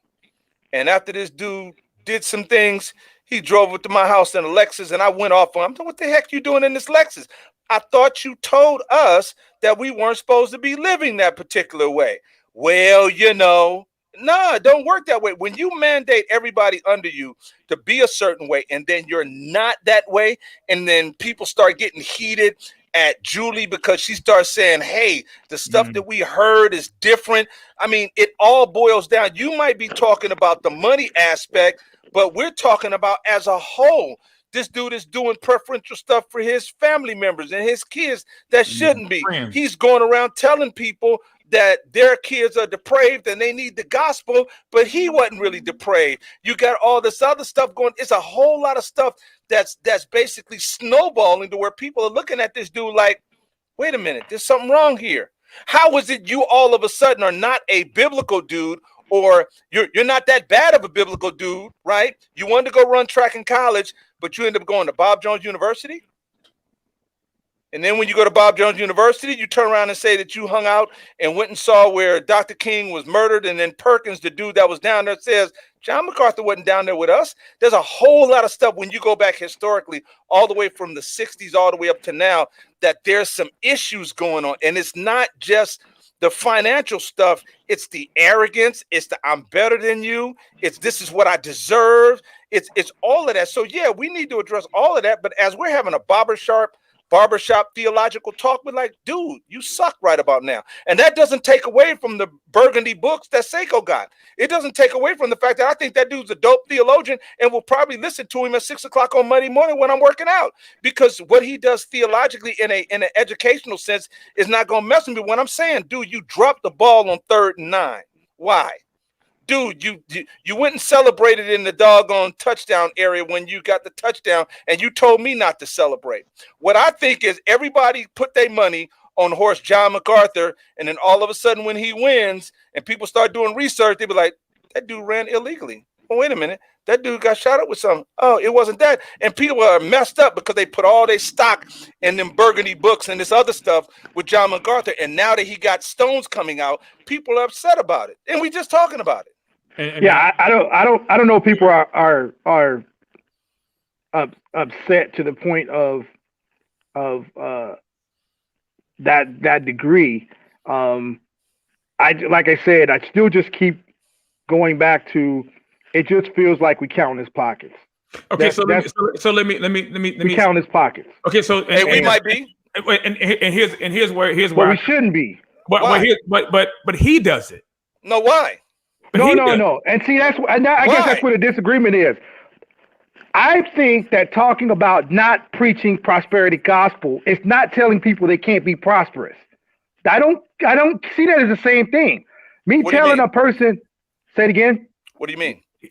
Okay, so the title of the article was "The Prosperous Life of the Anti-Prosperity Preaching Preacher," and so that is almost saying in the title that an individual who preaches against prosperity preaching can't be prosperous because it goes against their teaching of prosperity preaching. So let me ask you this question. Hold on, bro. Hold on. Wait a minute. This one right here, John Brothers, right? We got that, right? Got this one right here, and expository preaching. John MacArthur got that, right? You got this one here. What does that say? What year does that say? 1968. 98, 96, 98. Yeah. Here you got the Master's Seminary Journal right here. Here you got the journal from 1996. And all of this stuff that I just showed you talks about a character trait. It talks about a stuff. Maybe there never should have been an article and never should have been a $500,000 statement on part-time, then I'd just be left in the dark. But after looking at all of this, if I were to go and pull up for you all of the years that I went to the conferences and books on how a man of God is supposed to be over and over and over again, looking at graduate cathedrals and everything else, then all of a sudden I come down like, bruh, you make that much? Once again, and you hold on, wait a minute. Wait. And I'm only saying, that's my point, bro. Hold on. You just said all of the preaching that I saw, I'm looking at, you're making that much. You just picked up like 9 books. No, and you just talked about a seminary. You're not talking about just a person who's just preaching in the pulpit. Because all of that stuff militates against what he talked about. See, dude, no. You can't say no. When he comes on a Friday night, but you ain't here, bro. On a Friday night, he goes to this one particular church with Dr. Levert pastoring men in the inner city. And all of a sudden, he's talking about a character premise. And you're sitting up there saying, oh, that character premise is fine. Oh, wait a minute. Then you're saying that because he's talking about word faith. No, word faith wasn't even possible. You got to track me, bro. I told you about a church that wasn't tied to word faith that was extremely prosperous that John MacArthur used to go to in his teen years. So, no, we're not talking about the point of prosperity. You got 2 types of dudes within Reformed theology. You have those that live with the people and don't believe certain things. Then you got other dudes that do believe that. And all I'm trying to get to you, Michael, is that it's bigger than what we think. And if you were innocent, if everything was cool, you wouldn't have a problem exposing all of your records. You wouldn't have a problem with being an open book. And like I said before, for those of you that don't know, go back and look at the documentary I did on Dr. Harley Howard, session number 1 and session number 2. You will begin to get this idea about John MacArthur. And I still like the dude. I still feel he's a great reformed dude. But when you drop the ball, you drop the ball. You picked up 6 books, 7 books. You said I looked at all of his teaching. I looked at all of this, and then I saw he was making. I know, but I saw he was making $500,000 a year for part-time work, and you had a problem with it. But when you just picked up, but Mike, hold on. You picked up a book from 1996. That's 20 years ago. So you picked up a book you've been reading and studying a man's work for over 20 years now, and you said, "Oh, he's making $500,000 after he's been in ministry, writing books and teaching for 30 years, and I got a problem with it because I don't think he should make that much." That's $500,000 part-time work. That's $500,000 for part-time work. I think it would be somewhat hypocritical if I told my daughter, you shouldn't drink, it's not the thing to do, and then all of a sudden she goes into my library of books and sees me drinking over the years when she told me not to. It's not that you can't do it, but understand it. I get your point, Michael. If his premise was not about that, he shouldn't have talked about that and showed that. I'm not talking about, you say, well, what a man should do. I ain't talking about, a man is bound by his words, by what he says. So do you think any Christian should be prosperous at all? Of course they should. But they should be prosperous. They should be prosperous. Do you think a pastor, let me change it. Do you think a pastor should be prosperous at all? I believe pastors prosperous as the people that they are serving. He should be prosperous. They should be as prosperous as the people that they are serving. Now what? He should be prosperous. Now what? What? He should be prosperous. No, Seiko said he says he should be as prosperous. Let me interject. He said they should be as prosperous as the people that they serve, right? Yeah. So regardless of how long they serve or how they serve, how deep they serve, they should always be relatable in their prosperity to the people that they're over. No, here's what I'm saying, Mike. If you can explain to me how a pastor earns $500,000 for part-time work, then and you have no problem disclosing those taxes and disclosing that information as you would require other preachers to do. See, when you talk about integrity, because John MacArthur is all about integrity. He's all about doing things above board as he's been preaching and teaching. Okay, fine. I have no problem with that. Listen to what I'm saying. I have no problem with that. But bruh, you can't preach Romans 2:17-24 telling me, okay, don't do this, don't do this, don't do this, but then you doing it. Don't tell me about hold on. Don't say these preachers over here are living lavish and taking advantage of the flock. But wait a minute. Time out. Define what you mean by lavish now, because now when somebody look at you coming out of a private jet, or somebody look at you getting all this stuff, and it's the same way that these other preachers are getting it. It's not the same way, Seiko.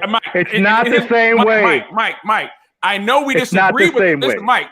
I know we disagree on that. I'm giving you the perception from someone outside looking in. This is why I'm saying, as pastors, as ministers of the gospel, we are held to a higher standard. If I'm rocking it like a rock star, and this other dude is living like a rock star, what does the world see when the Bible tells us we're to be salt and light? Do you think the world thinks that T.D. Jakes and Johnny Mac are the same type of preacher? You know what I think? People don't even know who Johnny Mac is, bro. The average cat don't know who Johnny Mac is. But those who are looking at lifestyles, if they did not know what they preached, they would not see them any different. That's the point that I'm making. That's all I'm making, dog. Hey, I got you, but it just sounds like we're gory. So if we're called to a higher standard, I get that. I agree with that. If we're called to be modest, I agree. I get that. But once we say, not everybody. No, that's what I'm saying. We talking about shepherds, bro. We're talking about shepherds. Okay, we're talking about shepherds. If shepherds are called to a higher degree than other people, all right, and they are, I agree with that. Then here's my question, right? Are all shepherds equal, and are they all called to an equal degree? Because you're saying that the outside person will look at one shepherd like G. Craig Lewis and look at his lifestyle and say that's the same as this unnamed preacher over here who's got the same big house. He's got the same thing. So guess what? Both of these preachers have the same lifestyle. They got to be preaching the same thing. I'm gonna give you what the scripture say, because since I think Brian Graham would say we ain't got no scripture. Let me give you what the text says. I already gave y'all 1 Timothy 2:9, right? I already gave you that. Give you 2 Corinthians chapter 8:24. He says that we don't do these things. And he's talking about giving. He's talking about how the church is to be taken care of and how those who handle the resources and finances are to be considered and be perceived. He said, we don't just do this in the sight of God for what's right, but we also do it in the sight of men. So it ain't just about, it ain't your business between me and God. No, homie. When you are a pastor, when you are a shepherd of God's flock, everything we do is to be above board. This is why Peter says, keep our behavior excellent amongst the Gentiles. So in the thing that they slander you and I as evildoers, they may on account of our good deeds glorify God in the day of visitation. So now if Peter says that in 1 Peter 2:12, and if Paul is telling the Corinthian church that, and then he tells the Ephesian church that on how shepherds are to function and how shepherds are to carry themselves, and then when you have the world saying, well, wait a minute, we're getting these reports from your ministry, from your organization regarding these issues. We would like to see this. And then you go to your chapel service and tell these people that the enemy is after you or that it's the devil. Well, wait a minute. Now you sounding like a charismatic, that the ones that you did in charismatic chaos suit I got up there. And you say to these people, it ain't always about the devil. It's about personal responsibility. Okay, no problem. Then keep that same standard and say, wait a minute. We have no problem rendering to Caesar what is Caesar's and what belongs to God to God.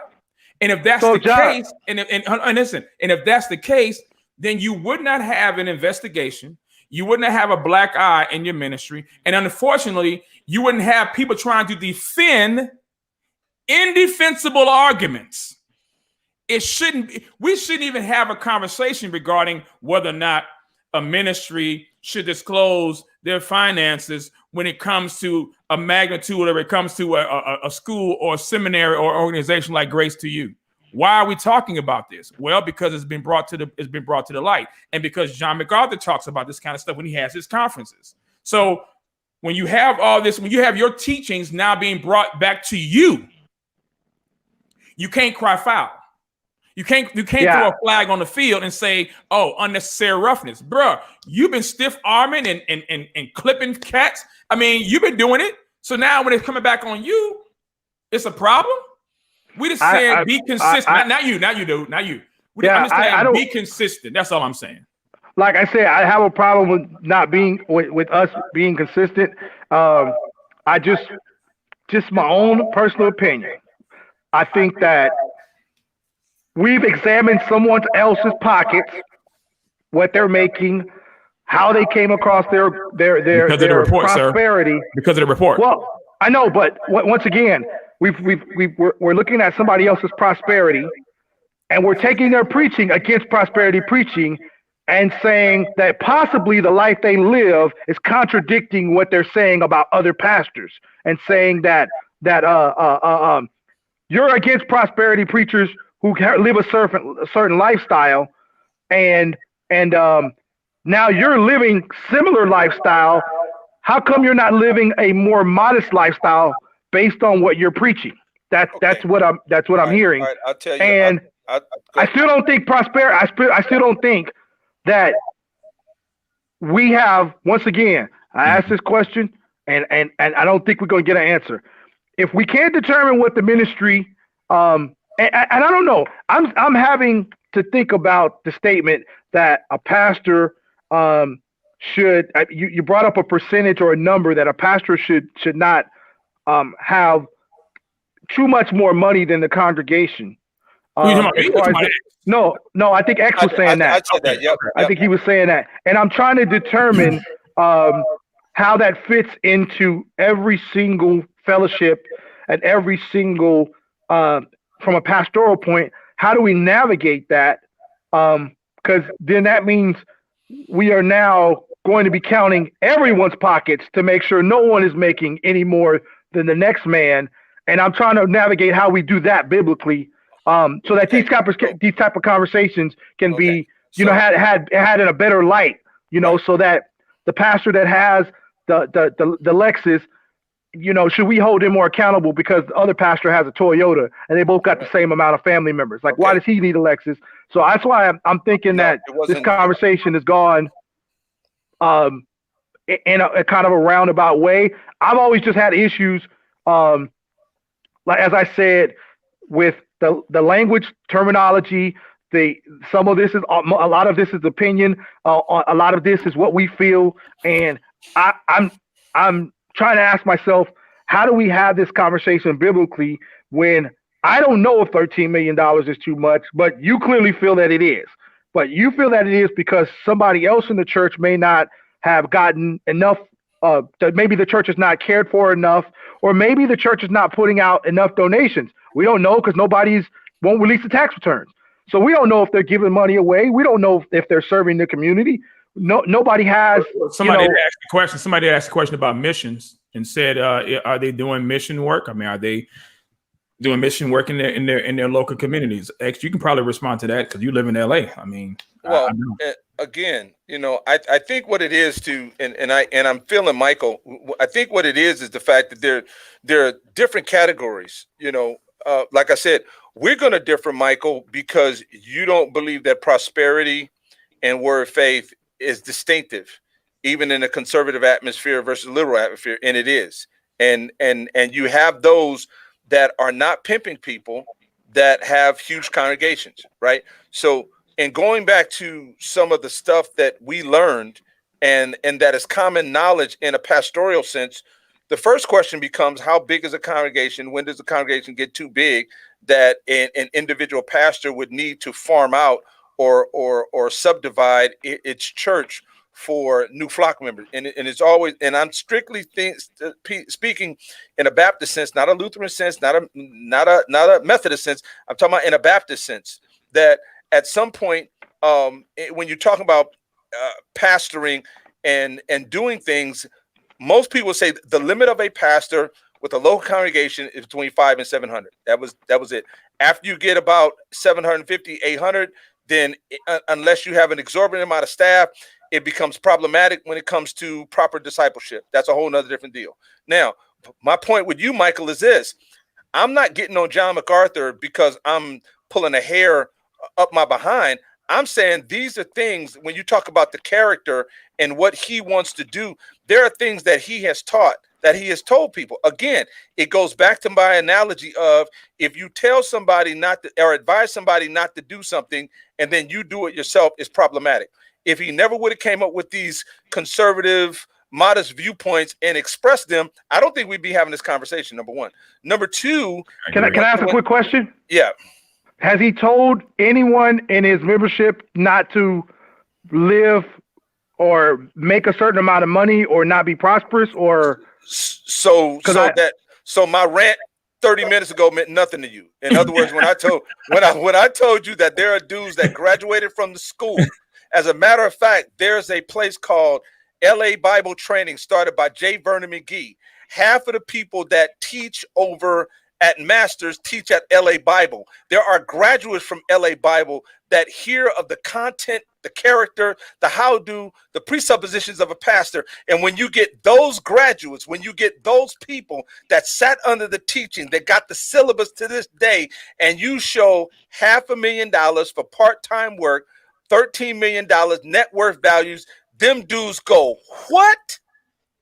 Wait a minute. So it's like I said again, it's like you telling your son, dude, it's not cool for you to, I would advise you not to drink. We don't drink in this house. And all of a sudden this dude find out you've been drinking for 20 years. There's nothing wrong with you saying, there's nothing wrong with drinking, but when you make it a standard, you can't break it. So you're saying that he's telling people not to make the amount of money he's making? He's telling people to be modest. And I think when you look at his language, it becomes iffy. So if it's not clear, if it's not to the point, and there's a gray area, why would anybody look at a gray area and be confounded if it's a gray area? Example, dude, if the IRS said we're gonna audit you, you're not gonna have a conniption, because you're supposed to be doing your taxes the right way. You're not going to fight an audit. You're not going to fight an exposure. And you're not going to blame the devil either. And once again, going back to it, John MacArthur on Grace to You has a responsibility of the sheep. There's a sheep responsibility at Grace. So guess what? When you give money, when you give tithes, when you give others, you put it in the envelope, you do that, you count it on your taxes at the end of the year. There's a financial statement that's being done. There's all kind of stuff that's being done. So when you financially give to an organization, and then on top of that, you go to the seminary and pay your money, and you get, it's not your responsibility to know what's going on. Dude, that's like a wife and a husband sitting down at the table wanting to discuss bills and say it ain't none of your business. I thought we was doing this together. So that's my whole point. My point is not what you're saying, Mike. My point is once you say something and you obligate yourself, you're somewhat bound by your obligations, and you don't want to run and hide just because when people start looking in your backyard, you really don't want to be expressive. That's the only point that I have with him is like, dude, what are you doing? Not to me, Xerxes. I'm talking about the dudes that been in your ministry for years, sat up under your teaching for years, took your classes for years, and they're looking at you like, wait a minute. I smell a rat. That's all. Yeah, I mean, I guess I would have to. Yeah, Ryan, I guess I would have to. Share this video. Please share this video, because we may know some of the same master seminary students, or maybe even some former ones. But nonetheless, I have no problem, discussing these things with any of them. I don't. And I'll say this again, and I probably say it until I'm blue in the face. That's gonna be kind of hard to do, but I'll try it. I'm not trying to be in anybody's pockets. I'm holding him to the same standard by what he's taught and by what he said. When you talk about Hollywood and say how corrupt Hollywood is, and say how corrupt the industry is regarding entertainment, but then you have Grey's Anatomy come to your campus and film an episode there, that's a problem. When you have Capital One come to your coffee shop that you just a few years back were dissing other churches having coffee shops on their campuses, and you have Capital One Banking to come to your campus and film a commercial in your coffee shop, that's a problem. And if we can't even be honest and be consistent and be balanced and fair about it, then man, listen, this is the reason why cults thrive. This is the reason why people get away with abuse. This is the reason why a lot of people experience church hurt, because the moment or the nanosecond you just have a question about something, or you formally or you publicly disagree about something that was said publicly by a pastor or your favorite Bible teacher or whatever, folks are coming for your neck.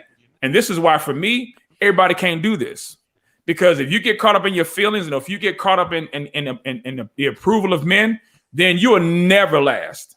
You'll never last. So I appreciate the conversation that we have. And listen, Mike and Xerxes, these conversations that's going on here, I know for a fact that it's going on in other contexts. It's just not being made public. So now, go ahead. Now, and then we'll wrap it up. Yeah, and understand this though, Mike. I get your point. I do. And I still, to this day, like Johnny Mac. That's my dude. But again, if you mess up, I'm gonna call you to the carpet. I mean, all you have to do is go back. Oh, I'm gonna say this as well, because Dr. Harley Howard said it the other day ago. Johnny Mac swore he would never put his stuff online. Never. He said, I'm never putting my stuff online. Dude, you can go to Master Seminary on YouTube and find classes right now. So there's nothing wrong with having classes. But when you say, I'm not going to do something, I'm not going to do this, I advise people not to do this and do this, and then you do it and break those, people are going to call you to the carpet. They're just going to say, nah, man, that's not it. And that comes back to what I think we've been talking about for the last hour and 54 minutes, is that some of this stuff is preference. When you say an example like, I'm not going to put myself online, I work in live stream media, and I've had plenty of pastors tell me that they do not want to be online because they said that out of pure ignorance and did not know the benefits of what putting your church online would do. And they have hired us to help their church get online because they didn't know what they were talking about when they said it. Now I could call them to the carpet and say, "Ooh, I told you so." Or I could be like, this 93-year-old Baptist pastor didn't know what he was saying. And that's just an example. That's not talking about the other stuff. But I probably wouldn't use that example, because if you're not technical, then obviously I said I would not be on a Facebook Live with Seiko. I said that a few times because I didn't want the hassle of having to deal with what comes with it. But brother reached out to me, we talked, and we had a heart-to-heart conversation, and he made me understand why he does what he does and how it serves the body, and I agreed with it, and here I am. So should people call me to the carpet because I said I would never do that? Maybe so, maybe not. I don't know. I think what causes people to have respect for one's integrity is consistency across the board. If I say something 1 minute and then I do the opposite, I owe those that I've made that statement to an explanation. I don't have the luxury to. Case in point, John MacArthur said about the whole Christian baker and the homosexual wedding cake. He said no, to do that in 2014 in his Q&A video will be sending the message that you are affirming one in their sin. It'll be celebrating sin. 2017, he says, oh, no, it's not a sin to make a wedding cake for a homosexual wedding. No different than it would be to serve a homosexual couple at a restaurant, serving them food.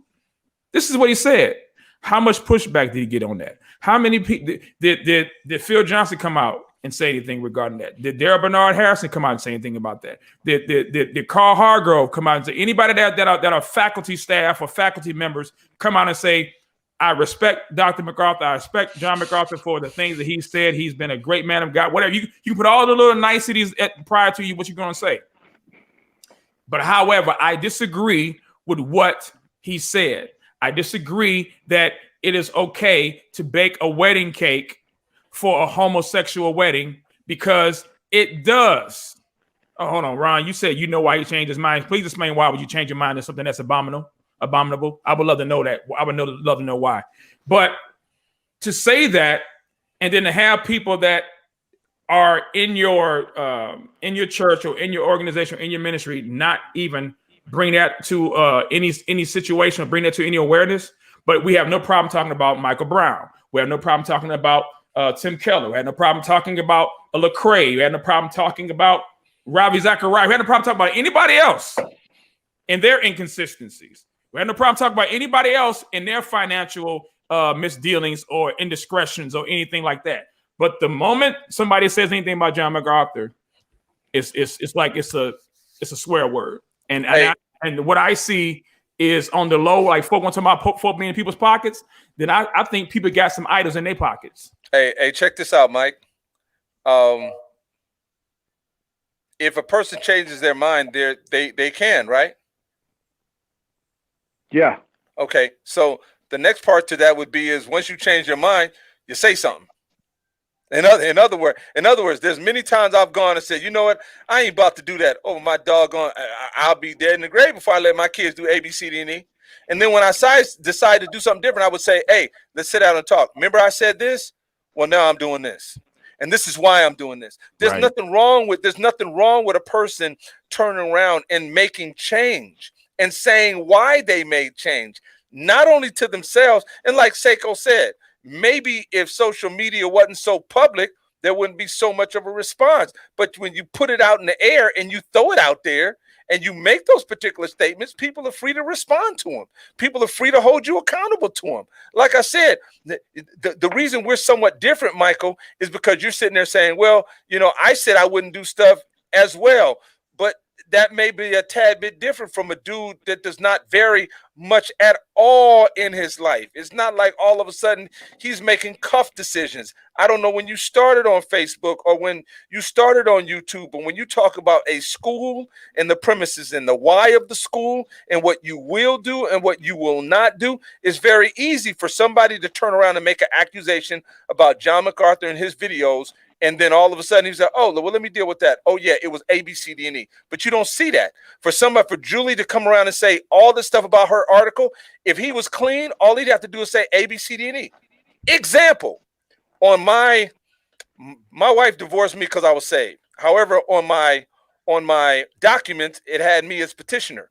Well, I was petitioner because while we were married, she was going through some money with Hammer, and I didn't want to be legally responsible for all the stuff that she was doing when she decided to leave. So I turned around and filed for what's considered to be a legal separation. We were still married, but legally I wasn't tied to what she did. So when it went into child custody, it still stayed me as a petitioner. So I'm doing apologetics in 2003. Dude said, hey, man, bruh, you talking about this and this. You divorced your wife. And I was like, no, I didn't. Yeah, you did. Prove it. He brought up this, brought up all the other type of stuff, showed the court documents when we were doing radio. And I was like, no, this is what happened. And it was a pure, clean explanation there. I was like, no, this is what happened. This. He was like, oh. And so I was like, next time, either ask me or get your stuff right. So all we're saying, me and Saiko was saying, look, if you look at all the compilation of stuff that has happened and the things that's going on, something's not right. And because we are fellow dudes, for you to say that it's a preference, well, if Deion Sanders as a cornerback is talking to Brian Woodson and they having an argument, they have a right to have that argument because they both cornerbacks. Me and Saiko have a right to question John MacArthur because we both pastors. We have a right to sit up and say, bruh, this is the manual you had 5 years ago. Did you change your manual? Did you do an addendum? Wait a minute. You did an addendum on the eternal sonship. You held to eternal sonship for all this time period. And then when you got heat for it, you made an addendum. Are you making addendums now? So it's a tad bit different, man. But I appreciate you brothers for the conversation. Same here, man. I want you all to leave y'all contact information. And again, I hope everyone, whether you agree or not, this is why I do what I do. This is why I want to have conversations like this, because at least, again, iron sharpening iron. And I can say one thing about these two. These dudes are not afraid to cam up. When I say, hey man, let's cam up, they have no problem doing that. All they want is opportunity and the time to do that. So man, I definitely appreciate the conversation. I appreciate the insight, the feedback, the perspectives, all of that. It's all love, it's all respect, it's all good. So Mike, leave your contact information, my brother. If people want to get at you, want to holler at you, leave your email information in the chat, or you can go ahead and announce it here on the live right now. You can find me at houseofdavidaz.com. That's where I reside. And if you want to get some graphic work, you can look up Creative Studios or just come to my page. But House of David AZ is where you'll find me and some of the videos I do and stuff like that. So that's the best way to get in contact with me. Facts. All right. X, what about you, my brother? You can reach me on YouTube. I mean, on Facebook, Reamer.com. I mean, Reamer at YouTube, and I mean Facebook. And we can do it from there. So no big thing. But David, okay, I'm seeing it now. See, that's out of all this stuff, man. I've been looking for a graphics dude and a media dude, and it happens through a conversation. That's so cool. That's what's up. And my wife has said that is what real men do. Commendable. And trust me. What is the book? Preston Sprinkle's book, Grace and Truth, that Ron Pepper put in the comments. Who that? Ron Pepper. Okay. He's saying that I believe that's the reason for MacArthur's change of heart. He put a comment up. It's a couple comments below your wife's, I think. Okay, I got it. I see it right now. I put it up on the screen. Okay, we'll check it out. Yeah. I'll put it up on the screen for those to refer to it. But again, I appreciate the discussion, you guys. I appreciate the time that you all spent. I know people had to decide whether or not they was going to the game or not. But, hey, appreciate those of you who the time and opportunity to join us here on the live. Again, you want to hit me up, SaikoWoods at yahoo.com. That's SAIKO Woods with an S at yahoo.com. BCV gear. I'll put that up in the description information below this video. This will be on YouTube live. I'm going to also try to put it up on my Rumble page. You want to support the ministry financially, you can do that as well through PayPal, Cash App under my name, SaikoWoods. Or just make sure you give an account of your money, Saiko. I'm just kidding. Hey, you know what? No problem. I guarantee it ain't gonna be 13, 14 million. No, if we do, fly me out to Texas. Hey, listen, and I'll say this real talk, and I'm gonna end up. My wife and I said this yesterday. We was going out to get something to. Matthew was going out to the store, and we said, we would love to be in a place if God would ever, in His grace or His sovereignty, put us in a place to where we would be financially well off. We know what it's like to know that somebody has and not do. That's a painful thing because number one, you don't want to be a burden to anybody, and at the same time, you don't always want to go to people, because it's a humiliating thing sometimes. And then they also pride, which is we all got to deal with that. But we said that we would never want to be in a place where we would be well off and not help people that have need because we know what it's like. So we've been in those seasons where we had plenty and we had lack. So I say that because that should be the attitude and spirit and heart of every Christian, because we see that in 1 John, we see that in James, we see that in the scripture. So, but anyway, hey Saiko. Yes, sir. Make it quick, bro, because I know you're about to do that. I know. I'll make it real quick. Yeah. Just so that you guys can understand where I still love John MacArthur. He's still my dude. Now, if you want to know from X what the dollar amount is, you take $60,000 a year or the median income of a person and times that throughout your working career. So 60,000 over a 30-year period is 1.8 million. So if you had 1.8, Michael, and shoot, I'll round it up. If you had 2 million, Mike, we wouldn't be having this conversation. But there's a big difference between 2 million, 5 million, and 13 million. And with that, your boy's out. I knew he was gonna say. Yeah, man, I got 5 kids. That ain't gonna work for me, brother. I need a little bit more. Hey, I got what I gotta do for mine. I got 4 girls, 2 boys, and 2 grandkids. Real quick, are y'all talking about y'all got 5 kids? Y'all gonna still be taking care of them? They grown and got their own family? Or y'all just talking about y'all got 5 kids y'all gonna be taking care of until they turn grown? That's another live. But I would say that's another lie. But I would say my kids, because I grew up in those as an only child, single mother, my kids have always been told that my house, no matter how much money I make or where I go, they will always be able to come home and dad will always have their back. So for me and the visions I have for ministry in Arizona, I need a lot of money because I'm not going to be dependent on the church or the people that I'm over to take care of that. So for me, I plan to retire everyone in my family one day. That's my goal before I get in the grave. That's Nothing me. wrong with that. So that's legacy. me. That's legacy. That's what's up. Okay. Actually, we're done. I'm about to meet you, dude. I'm muting. All right, I'm muting. dude, hit me up. Hey, Mike, man, it's good, man. You're a good brother, man. Always. The Lord bless you. Thank you. You are too. I appreciate the conversation. All right. Appreciate you, brothers, man. Salute. I have you. Y'all have a great night, man. Love you, brothers. Appreciate it. All right. All right now. All right. So there you have it, y'all. Ladies and gentlemen, another great live. Appreciate these brothers coming on. Appreciate these brothers being able to spend their time with me. And that's our live for tonight. Again, thank you all for this coming on and hearing the conversation. And we hopefully can do these conversations again. I do have some other lives I'm going to do in the future, probably another week or so. But, I wanted to do this one because this was on my heart. So anyway, let you all get back to y'all's game. Love you guys. Y'all know the drill. Whatever you do all to the glory and honor of God. God bless.